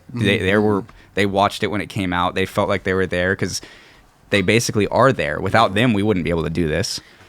And that's the interesting part of with social media too, is like, that's, I think, the detriment to skateboarding also, and full length videos that actually mean something, is because like people are putting out their best stuff. And then there's been times where friends of mine that I know that I just see on Instagram every day, and then they come out with the video part, I'm not excited about it because I've seen it all. I've seen everything they're capable of. I've seen they put out all the stuff that is very similar on Instagram, and I'm like, that was a dope part, but I didn't get anything out of it. Now, if you just put up all your warm-ups and your mellow stuff and then put out this banger part, I would have been like blown the fuck away. Well, yeah, I mean, you know what I mean? Yeah, I mean, there's definitely like there's tricks that I did in the Fallen video that I learned and did specifically for the video, and I've never posted me doing them. See, I love or that. I've never, because there is that, you still want that shock value of that effect of like, wait, he can do that? I've never even seen him do something like that before. Right. So there are clips in the video that I've never posted or shown or anything like that, just because of that sake. But also, it's social media, you think, and I thought that for a while, that social media was the death of videos. It was like, oh, this is the death of people having video parts. People are posting their enders on Instagram. And, you know, I was going to say your ender will be up on Instagram the day of. and I'm sure it will. Yeah, pretty much. But, you know, the thing about that is, if I even got one kid to follow the journey through social media, Right. just one person, Right. and watch that video and it helped them in any way, that's more than I could ever ask for in that way. Love that. Because it really can change someone's life. I mean, I was that one kid who was watching these people and watching you guys and watching. I watched Nigel Alexander my whole life growing up in KA, and then I met him out here, hoping one day I'd even meet him, and now we're like best friends. And it's like it's really is. It's not about how many numbers, Right. It's about just one sometimes. Yeah, So, yeah. and it's another thing that social media really like destroys is, oh, I only got 1,000 likes on my video. It's like, dude, that's 1,000 people. Try to get I got- 1,000 people to watch you do anything. Yeah, or I got 13 comments. It's like, dude, that's 13 people that cared enough to comment and watch that. That's way more people. It's like numbers have inflated Oh, this yeah. weird thing where Oh, like it's for not sure. enough. It's not enough. It's like, dude, those are human beings. Yeah. They're- And then that's also called it's also created another effect where people are in, what should I post? Should I post this on my story? Should I post? I mean, we talk about all the time here where you overthink everything you do. for sure. And I'm like, just release that, you know, just post whatever the fuck you want, Yeah. you know, because it's also it's kind of a library of yourself also, you know, so people Yeah. want to get to know you a little bit more than, you know, just a skate trick you post. No, on for Instagram. sure. And that's why YouTube's so rad too. For 'cause sure. They get to see that. Yeah, and I think that it's also a really interesting thing because, you know, these people think, not every single one, but sometimes people think that they know everything about you based on some stuff you posted. And it's like, that's only a glimpse into my life. So when like certain people like to judge, you know, a day that you had skating that was posted on someone's channel. It's like, you don't know what that person was going through that day. You weren't there. Like, and that's a really interesting thing to think about too, because we show what we want to be shown on social media. We're obviously not going to show all the bad moments. We're just not. Yeah. And, you know, you could sit there thinking like, oh, my favorite skater, this person is they're doing so sick. It's like, that person could be really depressed right now. That person could be struggling to live right now. Yeah. You know, they could not have a job. They could not have money. It's like, but you wouldn't even know. And I think that idea of having like almost like a false prophet kind of thing. And so to kind of take a step back and be like, this person's sick, I hope that they're doing okay, is something that I really care about. And so that's why I try to really like connect with the people that follow me and comment on my thing, because they all have their own individual lives happening. For sure. And it's hard sometimes to keep up, and I try my hardest to, but I just hope that they're all doing okay. And I hope that whatever I do or whoever they follow does can help them in some way. And if that helps them even a little bit, it's more than what I could ask for in that way. So Yeah. it's just, social media is such an interesting monster, you know, it really is. It can be so bad and it can be so good. Oh yeah, Yeah. yeah. As Just if gotta as find- anything in life, really. Find that fine line, yeah. I really want to talk about the pro board and everything. Yeah. Oh wait, by the way, really quickly before we started the show, you said you wanted to say where we met. Did we meet? Oh yeah. You have a story Oh behind yeah. that? It's not like a crazy, it's just like kind of a funny thing because the first time I met Chris right here was at the Women's Battle of the Barracks. years ago. Okay. And I walk up to Chris, and I was so nervous to walk up to him, and I was like, oh my God, it's Chris Roberts. Like, I got to say something, but I don't know what to say. And I thought I said the dumbest thing ever. And obviously, it wasn't the dumbest thing ever because he would have remembered it. I don't remember this. Okay, No, good. no, no, You will. Then You I gotta didn't- tell me what you- I didn't make a fool out of myself. Okay. So I walked up to Chris. I'm like, hey, my name's Chris. And you were like, oh, my name's Chris. I'm like, that's the best name. And you were like, oh, yeah. Shook my hand. Like, thanks. Yeah, for sure. And I was like, I messed up. I shouldn't have said that. Like, I didn't know. I didn't really. That was it. That was a whole interaction. No, you were also were like, yeah, cool. And then we changed the subject. We're like, oh, we're here for this. And like, you were so nice to me, even though you didn't know who I was. And I walked up to you and said a really bad joke, and you continued to be nice to me. It's like, that's pretty sick. What year was this, though? I'm trying to think. Women's Battle of the man. Barracks. Was it the one that Monica Torres won? Mm-hmm. Okay. It was the last one before COVID happened. I want to say 2019. Because the one that I 2020, remember, all right. I remember the one where we were doing the. Didn't they do it at the same time or no? Or was it like was it the finals or just It was the final night, yeah. the finals night. Weren't they It was together? I think it was together, right? Both the men's and women's. They did the whole. I think that it was just the women's Oh, final really? night. Really? Yeah, Oh, I'm pretty maybe I'm sure. tripping. Yeah, it was Monica Torres that won though. Yeah, she killed it. And she wasn't even supposed to be. She got.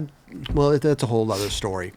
But she got beat, and then the other girl, she couldn't make it, and then so she got back in or something like that, and then she Interesting. ended up winning.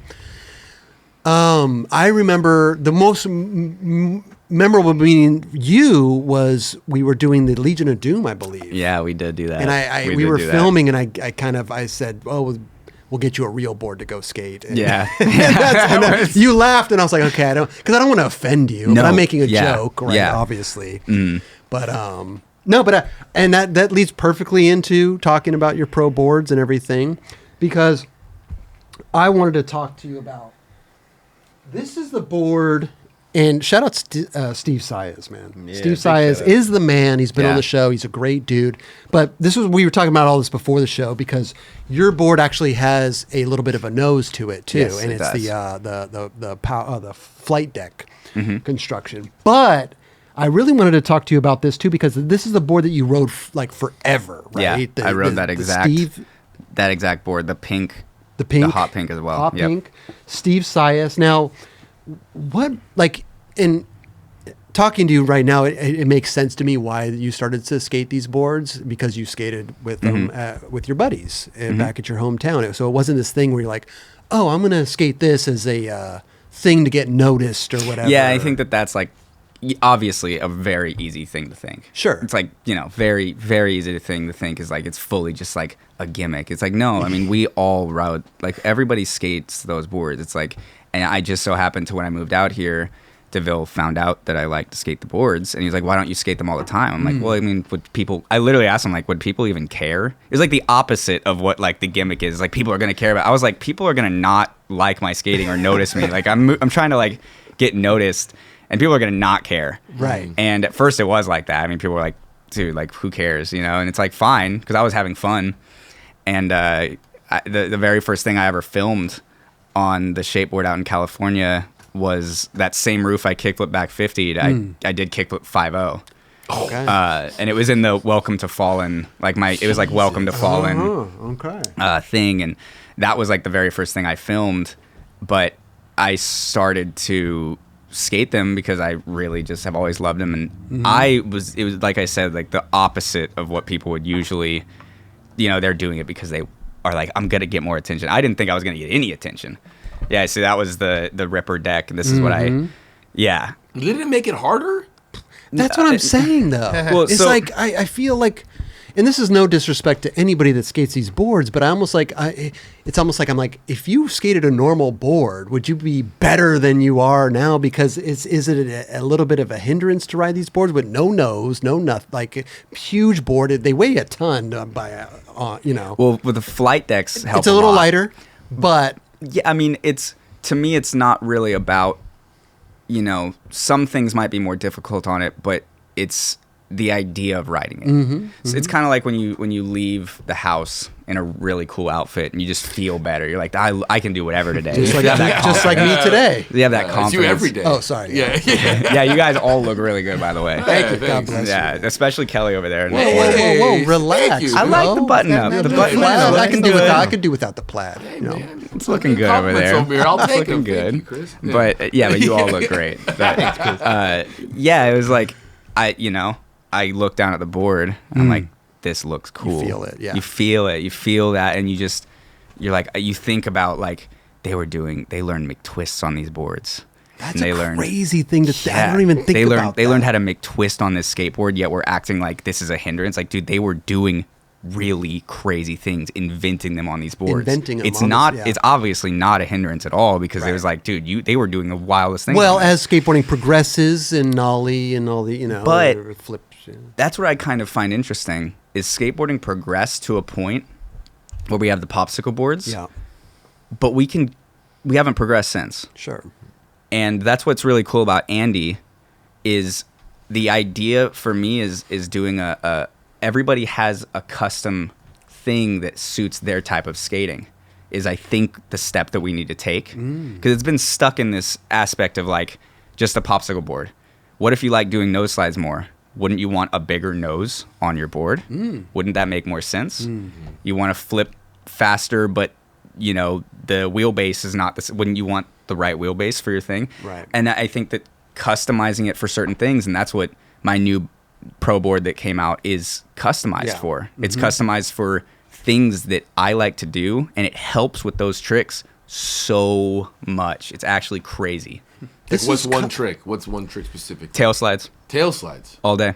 Well, this is the one thing that I think Powell is doing different, because Andy's board, obviously, like, he has grip tape, like, that has all these directions on it and everything, and every little piece is, this one's for this, and this one's for... You flick here off kickflips. Yep. Yeah. Yep. But we do have, and maybe we should talk about your setup. Oh, yeah, we could talk about my setup for sure. Because you just mentioned tail slides, and that is a big tail. It's a big tail. That is a big tail. It's a big, steep tail. Before we get into the board, though, like you said, 2000, you weren't ready to turn pro. No. COVID hit. Now you are ready to turn pro. But obviously you were working on this shape for a while. Yeah. And maybe the graphics? You already knew what the graphics were, or no? So it's really, I knew what the graphic was about a year ago today. Like so the graphic came a little bit later.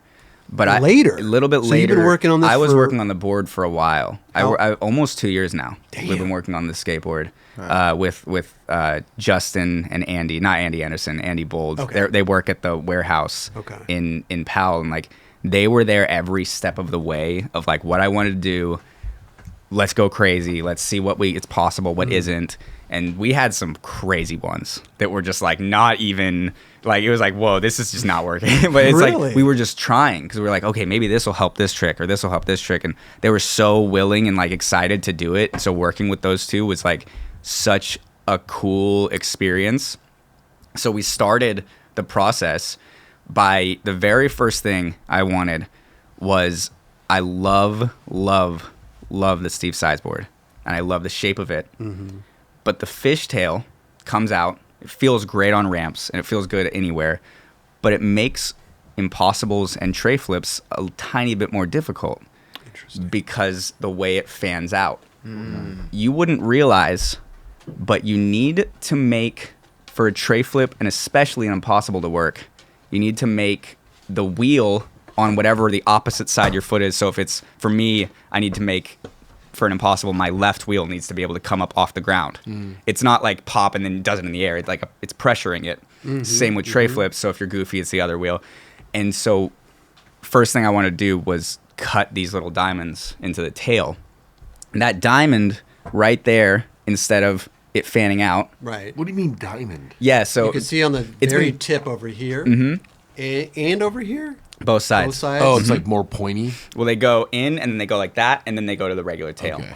Though, oh, you okay? I'm good. I'm decapitated myself by your razor tail that you have here. Yeah, well, I've been skating that board for a while. Yeah, but and like the fresher the board, the more the diamond is noticeable. I've been skating that thing a lot. We have you know what? I got this board because I want to talk to you about the setup. Go ahead, Deville. Yeah, we can definitely. I'm going to pop this brand new one off, and you could really see it. Yeah. Oh, okay. A lot easier to see, especially from the graphic side for some reason.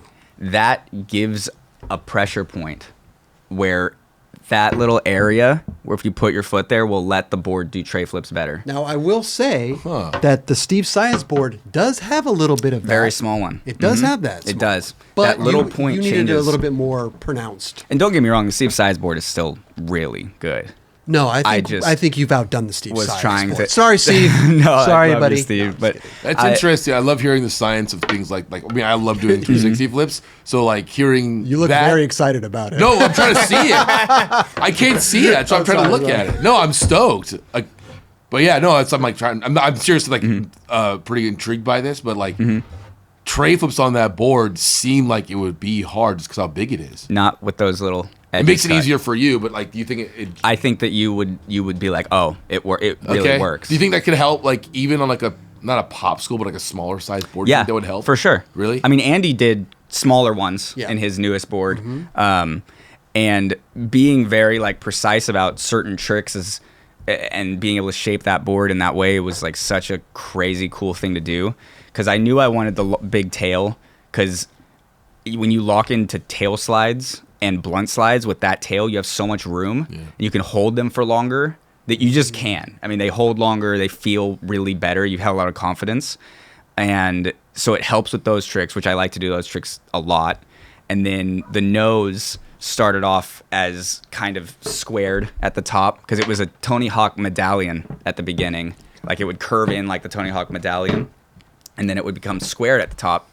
And I was like, even at the beginning, I wanted it to be coffin looking, pointed, just for the look of it.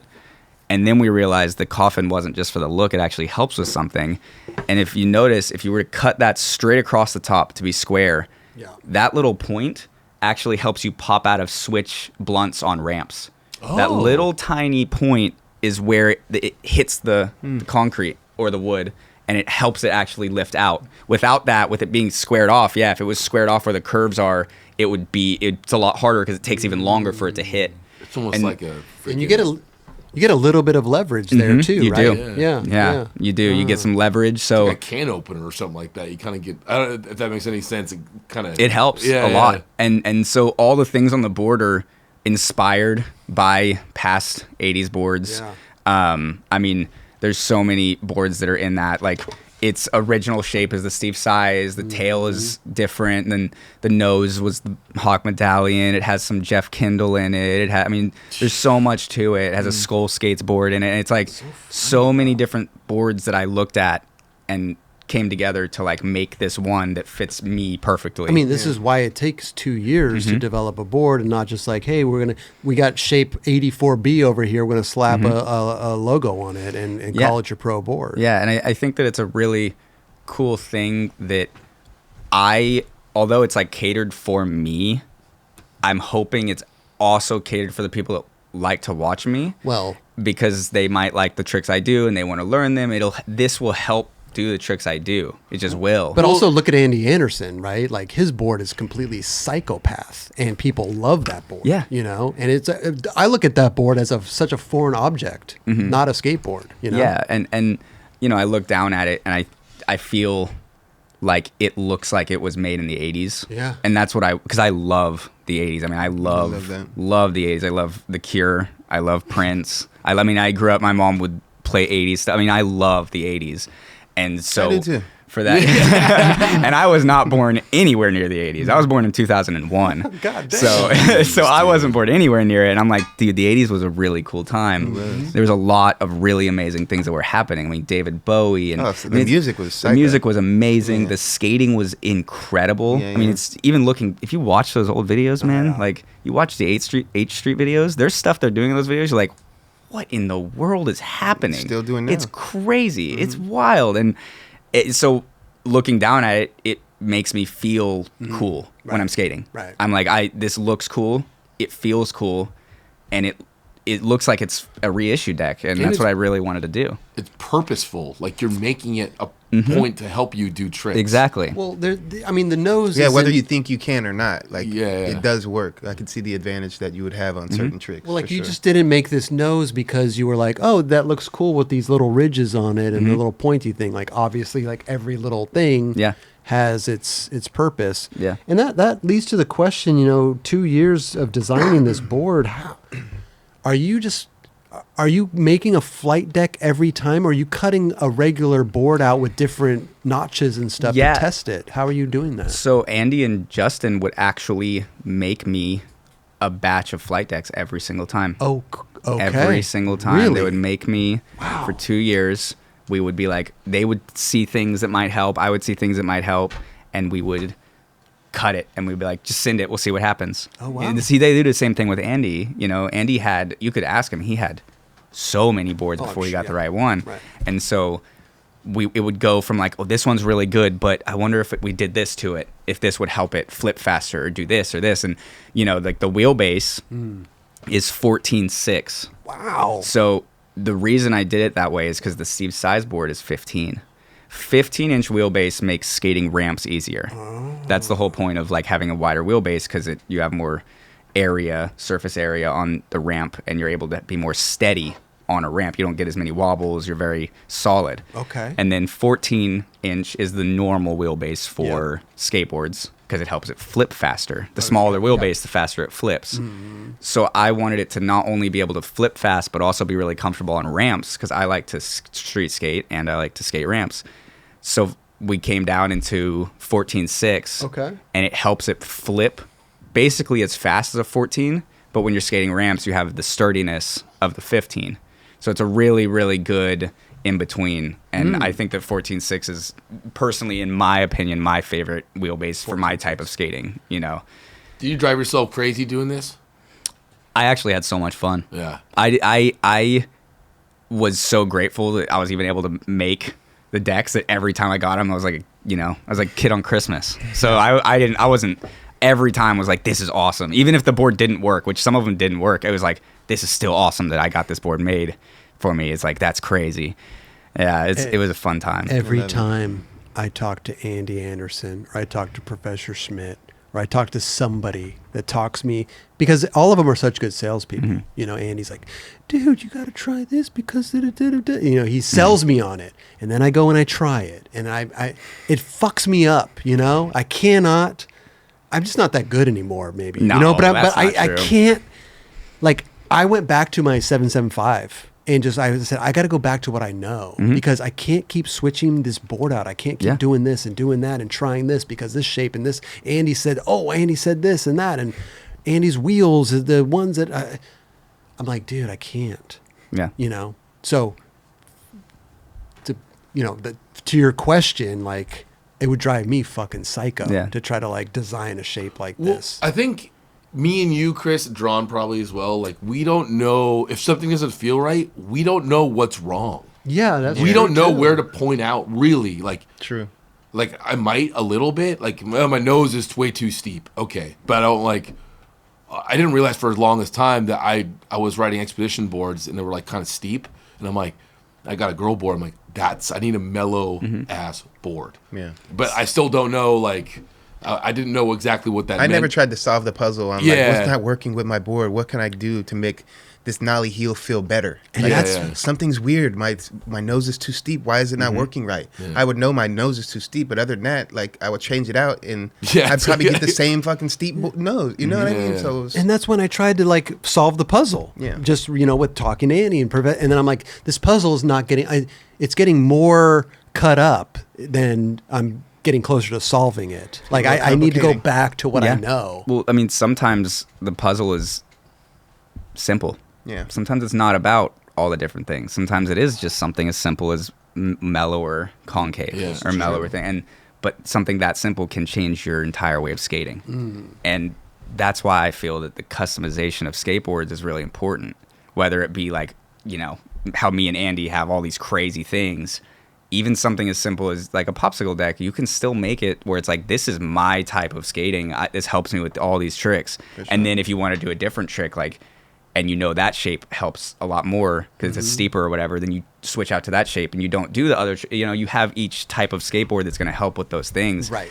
And it's crazy how much we can feel just through our feet. I mean, we've been doing, you guys have been doing it for longer than me, but even just a little bit even for as long as I've been skating, you can feel you just know all these different things about it.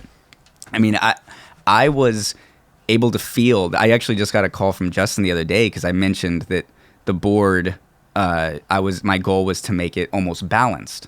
So, the tail and the nose, it looks like one's going to be way heavier than the other. Right. No, right. It's actually basically perfectly balanced. He used a machine and looked it up, and it's basically perfectly balanced. Look at that. But you'd think one side would be way, way heavier. It's not. It's not. It's not. I mean, it's not that heavy. I felt that. I mean, this isn't. I'm not a triple beam balance. This is just my favorite. But you can use the actual machines that can balance it in the center, and it's literally a couple points off. Mm-hmm. And he said that he could have done that for me. He could have made it perfectly balanced, but me just adding a little bit extra here and a little bit extra there, just based on feel.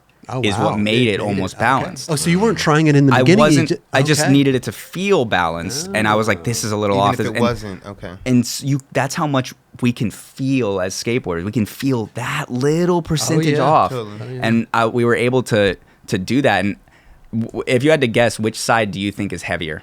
Which side? Yeah, the nose or the tail? Oh, I would say the tail. Because it is. The tail is heavier. Yeah, I was going to say it's big. It's bigger. It's a big tail, but it's only heavier by literally point nothing. That's like crazy. Nothing. But it's also it's just shaped differently too. Mm-hmm. Obviously. But it's evened out. Yeah. But everything, like you were saying, I mean, like a millimeter in the wheel, like the millimeter is so small, but a 1 millimeter is huge. Really big difference. And I actually am glad that the tail is I kind of like when my tail is a tiny bit heavier anyway, and because when you do certain tricks, the heavier tail helps a lot more. Even if it's like that little amount. But the way this board is shaped, if you don't have like the best kickflips, then this shape actually makes kickflips better, which is like a really interesting thing that me and Andy figured out a while back when I was first doing it. Because if you hold it that way, like how you're looking, and you look straight down the barrel of it, Chris, like this, and you kick your foot straight off that little section of the nose, that makes the board, instead of rocket, it makes it even. Even out, because that's where your foot goes to make it even, and that's basically a guiding point. And so that nose actually helps because you're not getting caught on the nose anymore. There's no nose to really get your foot caught on, so it gets caught. And it doesn't, but like it literally flips straight off the top of that. Give me one of these boards. I want to try that. Dubs, don't do it. Don't. I'm telling you. No, I'm just kidding. Okay. But it really does. But that's the thing. It's like this is what sells it, and this is what I think makes Powell so interesting at the moment too. Is like you guys working on shapes like this. Like Andy Anderson's board that came out was out for not only just one drop, but 2 drops in seasons and years. You know what I mean? And like that's really not that common in the skateboard industry right now. It's like it's drop by drop, graphic by graphic. The graphics are just being run. It's like a fart in the wind now. Just throw a graphic on it and call it a day. But you guys are like sticking with the same shape, sticking with the same graphics, same boards. Like I think that it's like it just brings me back to kind of the old school way of doing it. They've been doing that for years. Yeah. I mean, a lot of companies don't do that as much, and I get why, because it's the same as like fashion. When fast fashion got really big, it's like we want new, different. You don't want to keep, but like for Powell, we do it as a signature. Right. Like your graphic is attached, like especially your first one, it is attached to you for the rest of your life.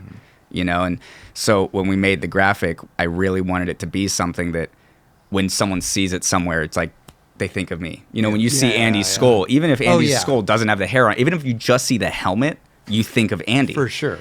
And like the idea of Powell doing that, it is a very 80s thing. Yeah. And it's that's such the impact, not even to cut you off, that's the impact of those graphics at that time, because they were on the wall for so long, right? Yeah. And I think that was the point, to make sure that you understand that these are powerful graphics, and these are the pros of the time. Like Mike V, you weren't on the show when Mike V came on, but Mike V had this. He refused that because the roach. Yeah, the roach. The roach. He didn't want that. He wanted the tried and true old school elephant graphic. I think it was. He wanted the elephant. He wanted the elephant. The elephant bones. Yeah, because they were starting to get into a different style of graphic. Yep. You know, and Mike V was smart enough. He's like, no.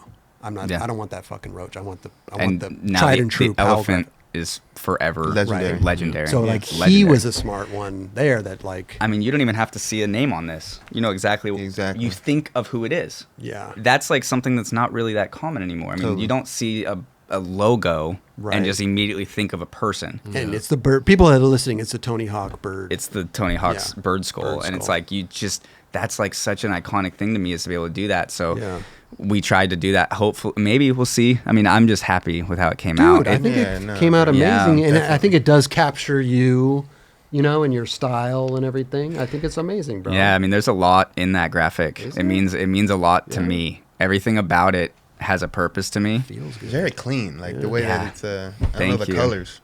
It was done by VCJ, who has been the artist since the beginning. Amazing. Wow. He did the graphic for Mike. He did the graphic for Tony. He's been the artist since the beginning. That is insane, bro. Yeah, that is really cool, actually. It's crazy to have a graphic drawn by him, dude. He drew, and he sent me. I mean, that's the essence of like Powell in that sense. Yeah. I mean, he is like what makes it full and complete, the complete cycle. And we took a long time. I mean, he sent me a lot of graphics. And you could easily just pick, I want the first one. Let's get it on the thing. Let's get it. Did you feel bad though? Kind of I having did. him reiterate I did. He's an older person, which is fine. I mean, he's been doing this for so long, but he's incredible at doing this, and he really, really cares, just like I really, really care. Okay. And so the way the graphic turned out is so crazy, because the idea is I wanted it to be a Jack in the Box since the beginning, because the idea of the box is, you're in this comfort zone, and it really felt like that, especially being from a small town and having to move out and moving out here. You're in this comfort zone that you're really used to, and basically your box, you feel really comfortable, but to make the next step, you have to come out of the box and show people who you truly are. And for me, that step was like, I can finally be myself. I can color my hair, I can paint my nails, I can wear makeup. And it was really scary, because I can do that privately in my box, but I want to show myself. So the idea of the graphic is I'm coming out of my shell, basically, but I'm coming out of the box, and I'm hoping it resonates with people who are feeling that way, whether they've been able to be themselves yet or not, because it is a very scary thing to do. Sure. If they're able to be themselves, that's amazing. If they're not, take as long as you need. There's no rush, no matter what your orientation, your sexuality, anything. Being yourself is the key to happiness, and sometimes it's safer in the box, but I hope that everybody can pop out of it someday. You just gotta wind it up. Yeah, I mean, it's and then the heart, we didn't know we didn't know what was going to be on the box. It was originally like an ace. And we were like, spade, like an ace of spade. And we were like, well, that doesn't really have anything to really do with me. And we were trying to like think, because every graphic, you want it to be something really personal, especially working with VCJ. I wanted it to be really personal. And VCJ, this was a couple months we were doing this. He sent me like 70 graphics, dude. 70? Like 70 graphics. Like of so this many. Iterations. Of all kinds of things. Oh. Yeah, like a like lot of those. I have sure I have he them all on does. my phone. That's so he has archives of probably my God. hundreds of thousands of drawings from never all got kinds. used. Never got used. No, a lot of them on there. I'm like, dude, this would be a sick graphic for literally anything. Like, because he's incredible. And midway through drawing my graphic, he had a heart attack. Yeah, and he was rushed to the hospital, and he survived. Yeah. And just like how we are with skateboarding, we don't want to stop. And he got out of the hospital and immediately started drawing even more. And that is the moment we figured out what was going to go on the box. Damn. A heart. Yeah. The heart, I have hearts tattooed on me, but as soon as we mentioned the heart, it was like it clicked, because we were kind of in this little moment where we didn't know, and he was kind of worried and didn't know. And then so the heart was like a semblance of him, because the little lines is how he felt when the machine that he's on is he's on a machine that's helping his heart pump. Right. And that's how he felt was those kind of extruding out.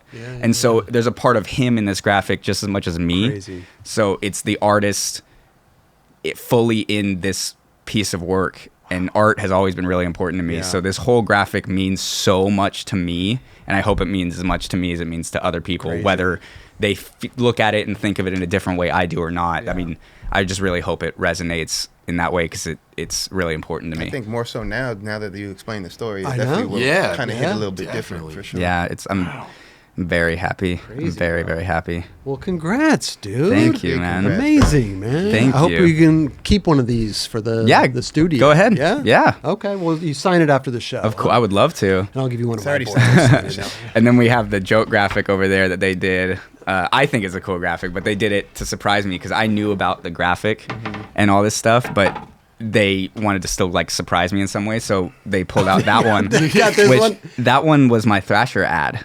for Powell a while back. Oh, I That do we did- remember something like Yeah, that. we did a Thrasher ad basically kind of showing a different side Right. of, you know, you can be yourself and you can be feminine or masculine or whatever you want to be, and it's Yeah. like just be yourself. And that graphic was kind of put on there as like, oh, this is like a one-off thing. So only they made one for me and they made one for my mom. Oh, they're not going to sell these. Not, oh, these are just. as far as I know, that they won't. I mean, Okay. maybe someday, but Yeah. right now it's just that.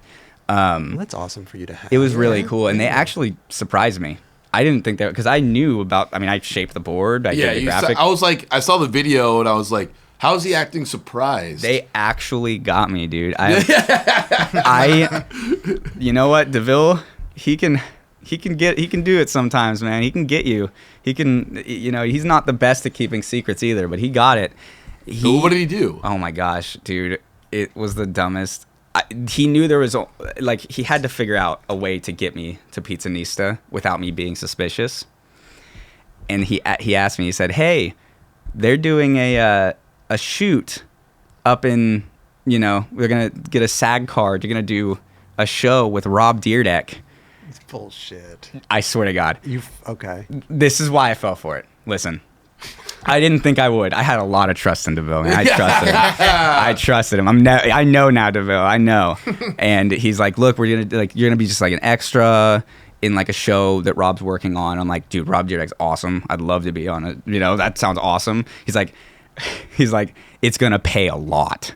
And I'm like, "Oh, that's cool. I'll be there. Yeah, I'll be there. Like, that sounds sick." And I asked him, I'm like, "This isn't my pro party, right?" And he's like, "No, I promise you, it's not your pro party." I'm like, "Cool," because that sounds awesome to go and be in a Right. show with Rob Dyrdek. I would love that. That's so sick.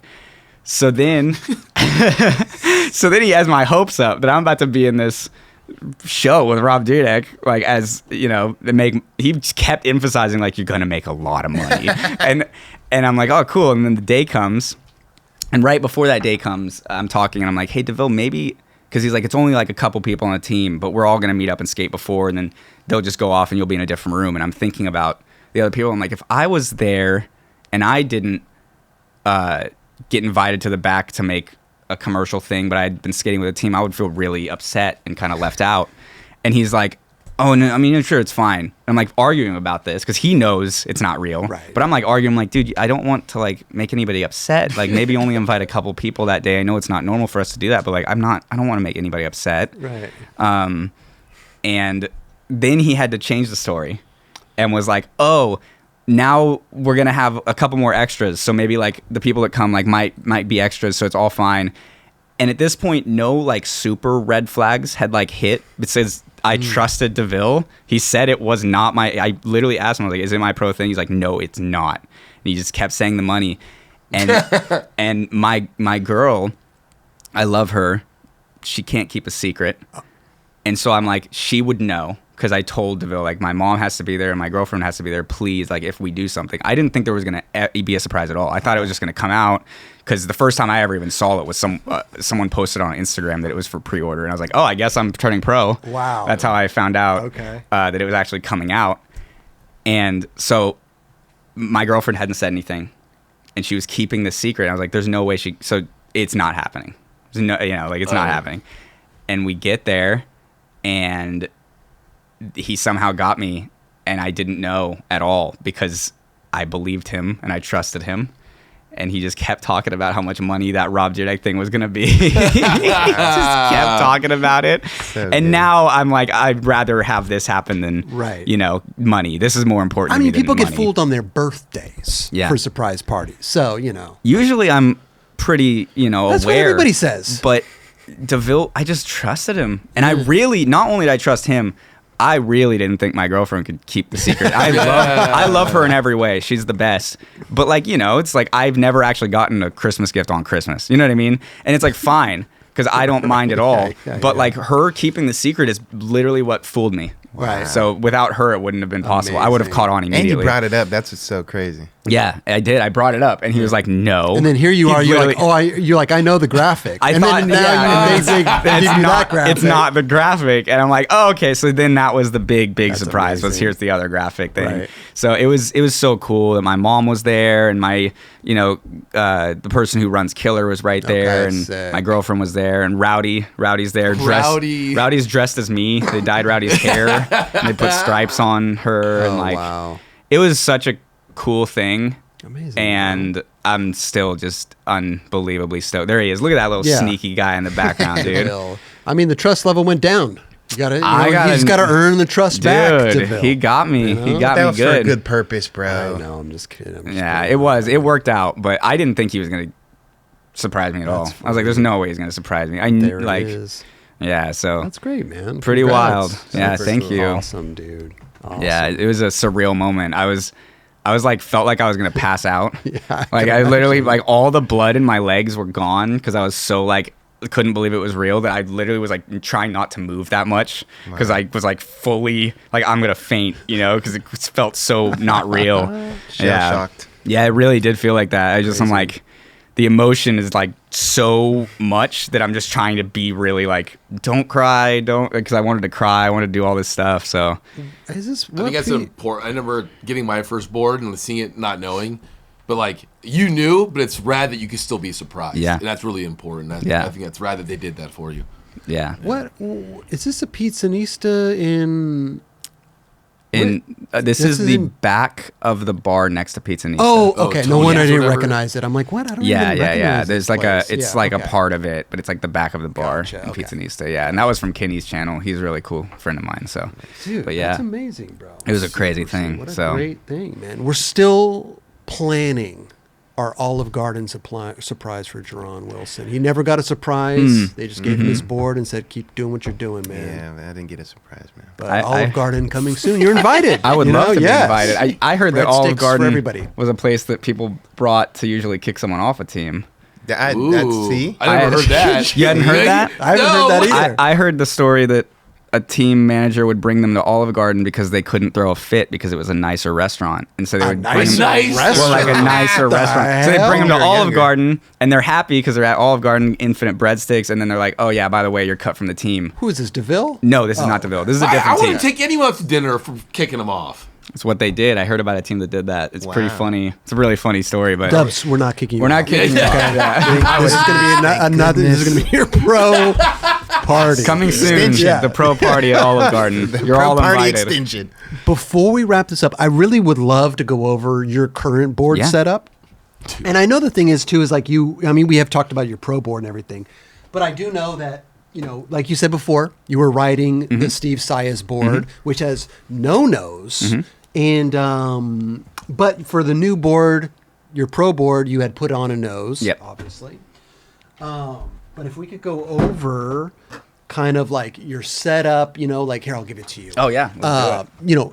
All the way from your grip tape to, and obviously you ride these boards a lot longer than a normal board because they are flight Yeah, decks and they last you a can lot last longer. them for a really long time. So like what's like when you go set up a board, like obviously earlier you said you cut the grip tape because you've always had always your cut first grip board tape. had cut grip tape. So let's check it Yeah. out. What kind of grip is it? So this is mob grip tape this time. Okay. Usually I go really crazy on my grip tapes. Like usually I have like all this crazy stuff and I use Powell grip and Bones grip and all this stuff. This time I wanted to keep it really simple for my first pro board and I wanted to mimic the first board I ever had. Oh, and that's kind of And how this it is was. exactly how it was. That's so This is sick. 100%. Do you still have your I first do one? actually. You do? Yeah, Amazing. I'm very I love lucky that. that I have my entire first setup I love back that. at my mom's house. That's sick. Yeah, so I wanted to basically mimic that board. Okay. So that's why it's not as crazy as it usually is. And then the rest of it is I have for this board, if you get it, you either want the best trucks you can have are size. I skate 8.75, and you can also have 9. You can have, but 8.5 are fine too. But I skate 8.75. You stay at 8.75 trucks, and that's interesting because the widest point by the nose is how wide? 9.5. And the least, the not so wide part, the least wide part is just a little bit below right here, is a little bit below 8.75, but the moment where it cuts over, that's 8.75 exactly. 8.75. Okay, so when you look down at the back truck, you're not can't see it. You can't see the wheels. No. Okay, Perfect. Gotcha. Yeah, you Keep can't going. see the wheels. Okay. So these are the ones I'm riding right now are 8.75 slappies. Slappy. Shout out Mike Sinclair. Yeah, dude, Mike sent them to me, and Mike's awesome. He's a great guy. I like the 97A Bones wheels. We're making them in Dragon soon, but I like the V7 lock-ins. It's a really nice wheel shape. I like wider wheels. More of a square More wheel? square, so when you lock into rails and stuff, it really gets in there. Okay. Same with ledges. It's like a nice feeling. Gotcha. Obviously, Bones Swiss bearings. Gotta get the Bones the best Swiss. bearings. Yeah, These I are. know. I have Lil Jon rails. Excuse me real quick. Shout out to Lil Jon. We'll get back to you, Lil Jon, in a minute. But are those Bones bushings? They are. The Bones, are those the hard ones? So I have a hard one on my back and a medium one on my front. Gotcha. Okay, Yeah. why? The front is my guiding truck, and the back is my truck I want to be really sturdy on. Stabilizer. Yeah. So I have the front a little bit looser than the back, just because the back is I want that to be super stable for certain grinds and for ramps, but then this guides it is the front. You wouldn't be a twinned tailboard kind of guy. No, I don't think I ever would be. I like it to be a little different. Okay. It's just how I like it. They have black ones now? I didn't realize. Yeah, you can get black Wow. bushings. They're really nice. Yeah, super, super nice. And then I have Lil Jon rails. Yeah, shout out to Lil Jon Rails, Yeah. man. They do some. They're some really stuff. good. Yeah. They're really good rails. He's just like a guy in Texas, just killing it. It's super sick to see. He does it out. I think he's got a machine thing. He cuts shop in his them house. himself. Yeah. Cuts them Super himself, cool. He does them himself. It's dude, what? I want to Support, support a small business like that. It's also, they're really, really good rails. These are the Moth Johns. I know that Tim rides Lil Jon's rails Shout all out the to time. Bail Gun Gary. Shout Also, out. Lil Jon's Rails, we will send you an invoice for this commercial. Okay, so what else we got? Oh, the Bones. Now, here's a question. Do you put the spacers inside of your wheels? I do. The reason I do is because originally I used to not. I also grew up skating Bones Reds, which are perfect bearing, especially for the price. If you can't afford Swiss, Reds are really good. I mean, I think that's everybody's classic. I never went back. I never really? did the Reds. I always. You did. I did. Okay. Yeah. Yeah. I mean, especially, growing up, at the skate shop, they were a really good price for how good they were. It was you couldn't go wrong with it. You're going to get your money's worth. They're great bearings. And then the Reds usually don't come with the spacer unless you get the race Reds. Okay. And then the Swiss come with the spacer. And the spacer, I never used to use it because I had never used it before. And then George was like, no, the spacer is there to really, really help the speed. The spacer actually does help. It plays a big part. It's not just there for some people can use it. It actually is. It's really important to have the spacer. It's meant to be there. It is meant to be there. Yeah. Okay. So you put the space because Roger's a big opponent. Roger loves he loves the spacer. Yeah. It does help a lot actually with speed. That's the whole point of it. It keeps it very solid, and that's what you need. You don't want anything to rattle or be any off at all. The spacer keeps it solid and it keeps it going faster. Because it almost acts as a hole. It acts as basically, it almost connects the two bearings together. It's like a small hanger of a truck in there. It's connecting them. You don't want a truck with a center taken out. It's going to feel, it could bend one way or bend. Same thing with bearings. So I never used them. Yeah, me neither. I never used them. I know a lot of people that we've asked them on the show. No, very few people use them. Yeah. I would do help. not use them just because of the weight. I'd be like, this is going to weigh my board down. Well, luckily this is a flight deck, so it weighs way less. Yeah. I mean, it has 6-ply, right? It's 6-ply. 6-ply and with the carbon. has big trucks on it, and it has rails on it, and probably still feels light, yeah. pretty light, even compared to a popsicle board with nothing. And this is a huge skateboard, and it feels Yeah. light. It's a big one. It's a So- big boy. What about the rattle on the wheels? Can you shake the wheels back and forth? And so you like them pretty close So to? the tighter the wheel, Yeah. the faster it goes. So the whole point of having the spacers and everything, if you have those, Yeah. like, so if, there's obviously some people like their wheels farther because it helps them lock into grinds. I know Jamie Foy does that, where his wheels are like looser. Yep. But if you're riding ramps, which I like to ride a lot, the tighter the wheel, the faster you'll go because there's no friction. There's no friction. It's just perfectly in place how it's supposed to be. So mine are basically right on it. So yeah, not completely tightened down, but basically tightened There's down. a very all the way on it. slight, like Very, very little. So that's just how I like it. And I did notice for the hardware you do Phillips. I do. Yeah. Why not Allen key?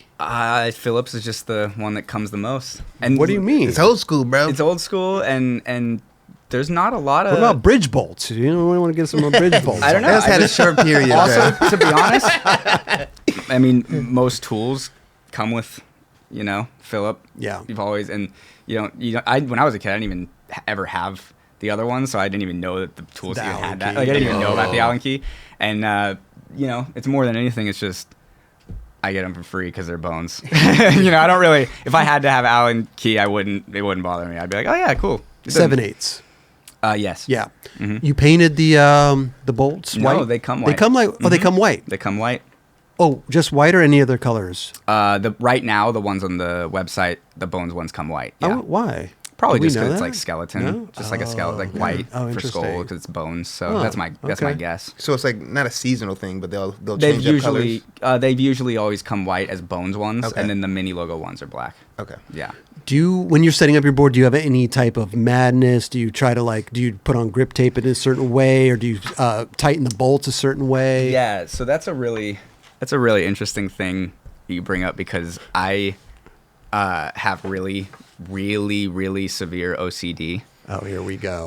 Here we go. But this is the thing. Uh-huh. So I had it so bad that I had to go and get medication for it. Oh, really? I couldn't function on a day-to-day thing. I had to flick the light switch a certain amount of time before I left. Because It usually was when like- people say OCD, it's just No, about no, I got to this tap my isn't board like 3 that. times. This was a actual debilitating thing Wow. that I went through. I had so many things where nobody could touch my necklaces, and I couldn't take off a necklace. I had a necklace that I kept on, and if anybody touched it, I had to retouch it and think a happy thought when I touched it. Oh, wow. It literally Yeah, very changed. I mean, it was complex. for years, for 8 years, I was literally lived by the OCDs. Oh my God. Every single thing. Was it debilitating? It was bad. This is It when really, you were really bad. from 0. You said 8 years. From 0 to not 0 to 8. This but was what age? probably from right as it started. Right, the worst is when it started in middle school. My very first year of middle school, all the way until maybe my sophomore year of high school. Was it a trigger? What happened? It was. Why I does have no idea. It just all of a sudden you and had then it. everything in my life revolved around it. Crazy. And it was so bad to where I didn't take off the necklace. I literally would have to think happy thought, and then if I didn't think the happy thought, I have to redo a whole ritual again. I had to go back in my room, get under the covers, get back out, turn on the light, whoa. switch this. I had to do all of that. How is it now? I take medication for it. I purposefully do things because medication can go so far, but I purposefully do things that would make me uncomfortable Okay. on purpose to make myself less annoyed by it. Wow. So my skateboard, I used to have to do things that were very much this. This has to be this way or this has to be this way. Sometimes I'll flip my trucks around on purpose. Wow. Because I have to tell myself that there's no different. Really? And I'll take my bolts. I used to do every bolt had to go in each one, the same one. I'd take that off. I put in the same one. That's crazy. I take them. I just throw them on the ground. I don't remember any of them. You have to I have to purposefully every day still do something that makes me uncomfortable in order to keep it at bay because even with medication, it still can flare up. I mean, it almost. can do things. I mean, it would do things where I'd be driving and I'd press on the brake and I think of bad thoughts, so I'd have to take the brake off, even if it's in a dangerous situation, until I pressed on it. It was that bad, where it was literally, and there's a lot of people that struggle with it that way. And it's so, when you think of OCD, there's so many different forms of it. And I'm not just the form of like, I have to tap my board, or I have to literally, like, I lived for so many years where it ran my entire life all day long. So now I purposefully try to do things, because it still obviously affects me, but I purposefully do things where nothing is the same, because I don't want it to keep controlling me. Because at the end of the day, it's like your mind is so powerful. It literally, your mind controls everything. You can sit there in a dark room, and if you believe enough that something's going to move, it's going to move. You're going to think it. I mean, it's just that's how strong the mind is. So I do things on purpose. So if you were to do something like... What if you touch your necklace now?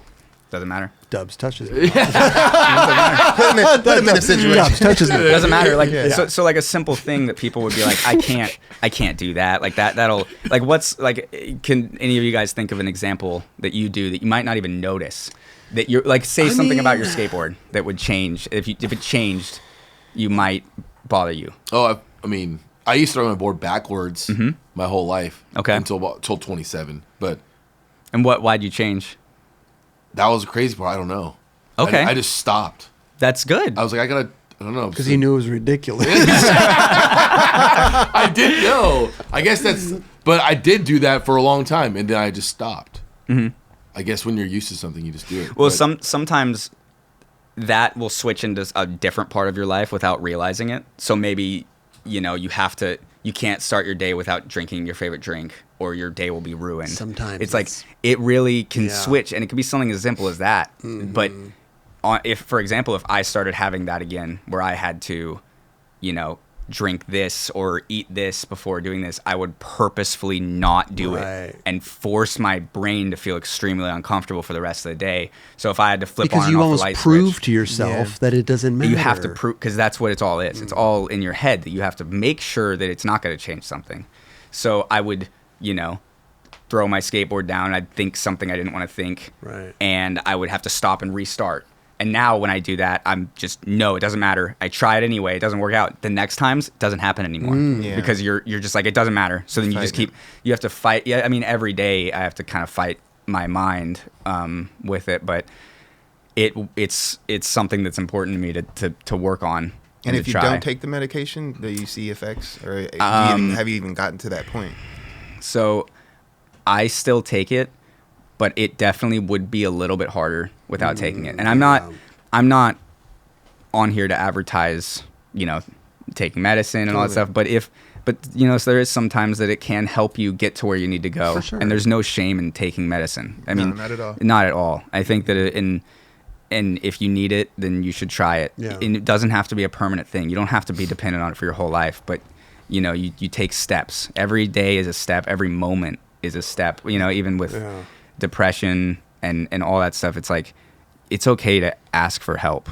It's okay to to want to help. I mean, that's another thing that I wanted with my board, is that if you see someone in the park that has it and you have it or anything, maybe that person doesn't have friends that is at the skate park, and they feel really, and it's the first time they've ever really been to a skate park, and they have, they feel really isolated, and that happens a lot.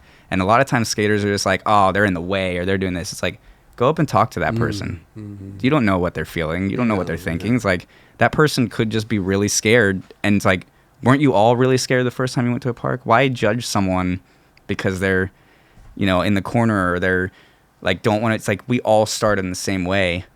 And maybe some people are feeling worse about their days and having a bad day. It's like, just go talk to them sometimes. Mm-hmm. It's something as simple as that. You get one compliment going down the street, like, your hair looks really good. You think about that for the rest of your day, the rest of your year, maybe sometimes. You're like, that guy said that was really good looking. Like, it's something as simple as that can really help someone that's feeling bad. Big time. And I really want, mental health to be talked about more, not just in skateboarding, but in life in general.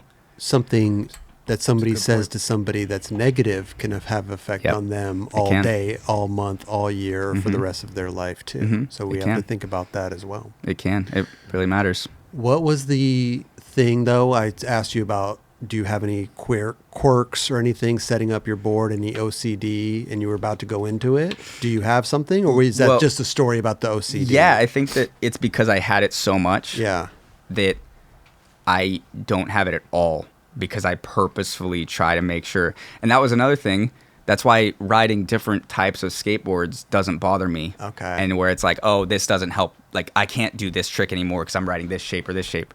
I spent so long trying to get out of my mind of being comfortable that I would ride things and it would feel uncomfortable, but it would almost be comforting because I would feel uncomfortable, and that's okay to feel uncomfortable. So you purposely don't have any type of madness setting up a board because on purpose. If you, I understand. I get because it. It's just like in life. Yeah. You know, you can feel really, really comfortable with this being your daily routine or this and that. It's like you have to be okay with being uncomfortable in order to help yourself in any ways. Yeah. So it's like kind of a nice thing to take the whole skateboarding and put it into my life and you know, in that aspect. So it's kind of cool. I love it, dude. I never would have guessed that from you, to be honest. Yeah. Like, really? Yeah, I don't know why, but you're just because you're like, I think it started off with the grip tape.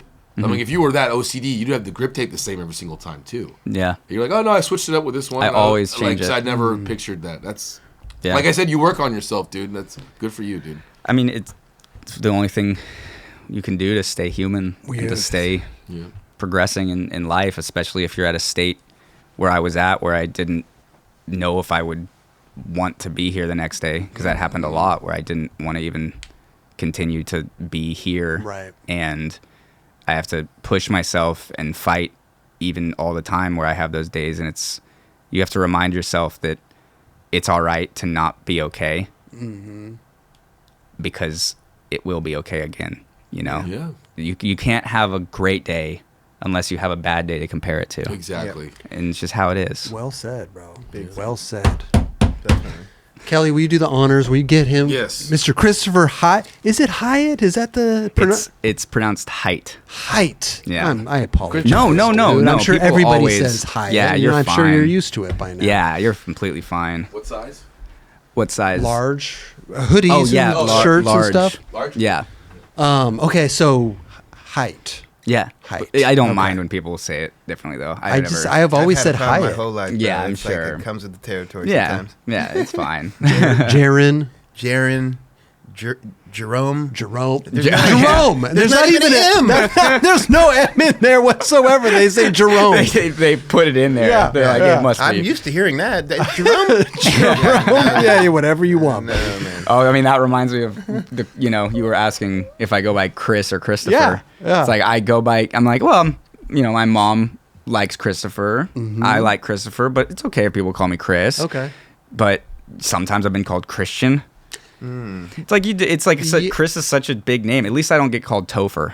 Topher. That's if people. I mean, you know what? If you're Topher Hiett, everybody. If you call me I have a buddy named Topher it's too. fine. I don't We've mind. all known a Topher. I don't mind being called. Like, it's fine. Yeah. I'm not gonna be mad. But it's Okay. like I Chris, Christopher, whichever one you feel works. comfortable doing. Yeah. Kelly, we need to put this guy on the team, bro. Oh, yeah, okay. Dude, You forgot him. make sure they're Phillips, bro. Make sure they're Phillips. I know. I didn't know what I expect. I didn't forget about this. coming to his house, and he's like your little worker. Dude, no, we got we have a bolt team. Oh, you do? Yeah, everybody nice. that's been on the show gets to. They're on the team. See, but I don't do automatically. Allen head. I'm kidding. Well, we got Phillips also. We got Phillips also. You're fine. No, yeah. Dude, first of all, thank you so much, Thank you. Christopher. This has been an honor. It really has. thank It you has so been much, an man. absolutely honor. I appreciate that. I'm shaking Kelly's hand. He's all the way over Virtually? there, Dude. virtually. Yeah. Oh, yeah, thanks for coming. But it's seriously, it's a dream come true that I never thought would happen Dude, ever in my entire life. listen, you deserve it. You deserve the board. Just keep skating the way that you skate, and that makes you happy, bro. Yes. That's all. Thank that you, matters, dude. Thank you so much. We do have some little 9 Club parting gifts for you. Oh man. Obviously, you have your little Bones I do. Yeti thing over But there. that one looks this very is- nice. I'm gonna tell you something that's different about that Yeti, about this Yeti. This one fits in the cup holder. Oh, You yeah, see this what I'm one saying? doesn't. You're right. That one's nice. Yes, it's a it good does. looking. I'll look at that. It says And you know 9 what? Club I don't on know it. if you're a coffee guy. I Tea? only drink water mainly and milk sometimes, but that's What the fuck? Well, here, take this. Just put whatever you want in there, bro. I actually completely cut soda. I Good. haven't drank No, soda in soda's like 2 for you. months. Soda's bad. I had a bad problem with drinking soda. Soda's bad. And Good job, yeah, dude. so Well, fill this one up with water, okay? I will. Or Yes, maybe thank is your you. girl coffee or She tea? works at Starbucks.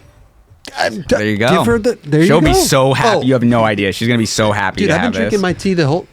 Oh, you want to? I do like a good. What about one of these, bro? Why'd you go? That's more than enough. You don't have to give me that. It's crazy. Oh, dude.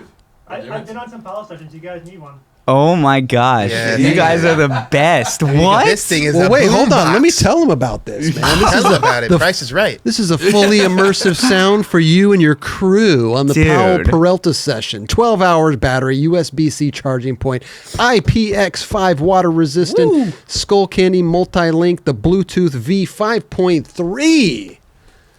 What's it Wow. called, man? It's called The the barrel. barrel. Barrel. Yeah. Dude, get barreled. Ooh, we're about to go get barreled, dude. Wow, look at that. Oh my gosh. Now it really is Christmas. Yeah, This yeah, is a dream. there you go. This And I is a was dream, about to- right? And I was about to give him the little earbuds You here. go ahead. I'll put take those those. I'll take those. No, I'm gonna This give is you crazy. You take these are the dime Evos. You Dude, could what? hang them on your keychain and do all that What stuff. in the world? This is So you guys rad. are way too nice. This is crazy. Also, here are some. This is a 9 Club shirt. No, it's a Okay. long sleeve. Listen, we have this. other stuff too. This is just we just Yeah, grab yeah. a few things. I love don't know. long We sleeves. we could cut the sleeves off of this and do whatever. somewhere You know, safe. if you want to spray paint some purple on there or something, we can do it. You know, Yeah, we we can customize We can do it. some purple. Yeah. Purple. Cut the sleeves Ooh, off. this is nice. That's real Hat. nice. You're not really a hat guy, I would presume. But you know what? You see a little kid out there Yes. that's ripping. Give him that 9 Club. First hat. kid to come up to me and say 9 Club is the best show. I'm giving them this. Ooh, it's the very there first you kid go. that I comes love up to me it. and says that. I Getting this love hat. it.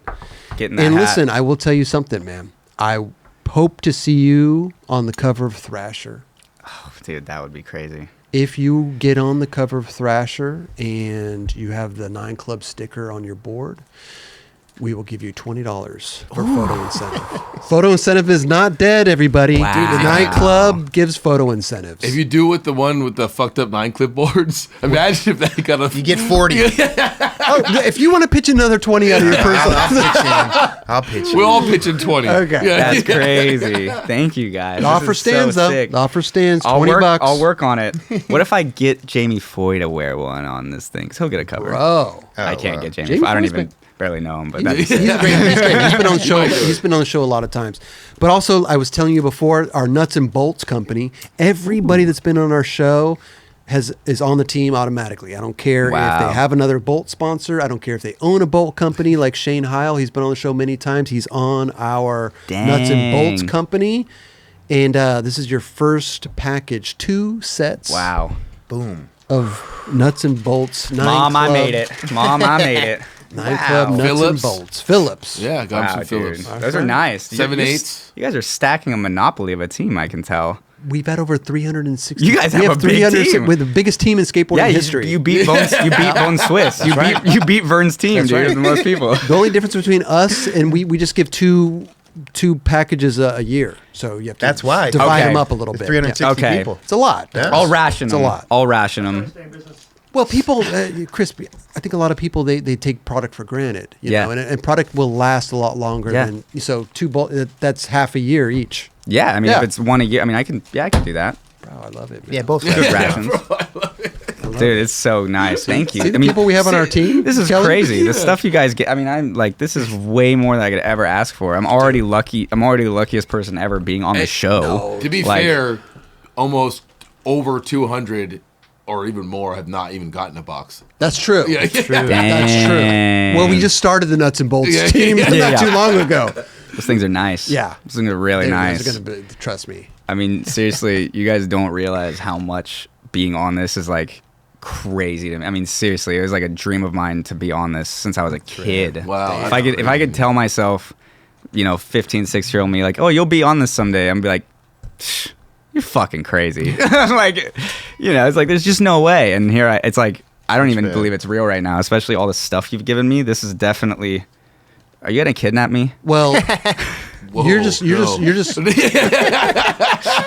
you're gonna go back in Deville's closet. Oh no!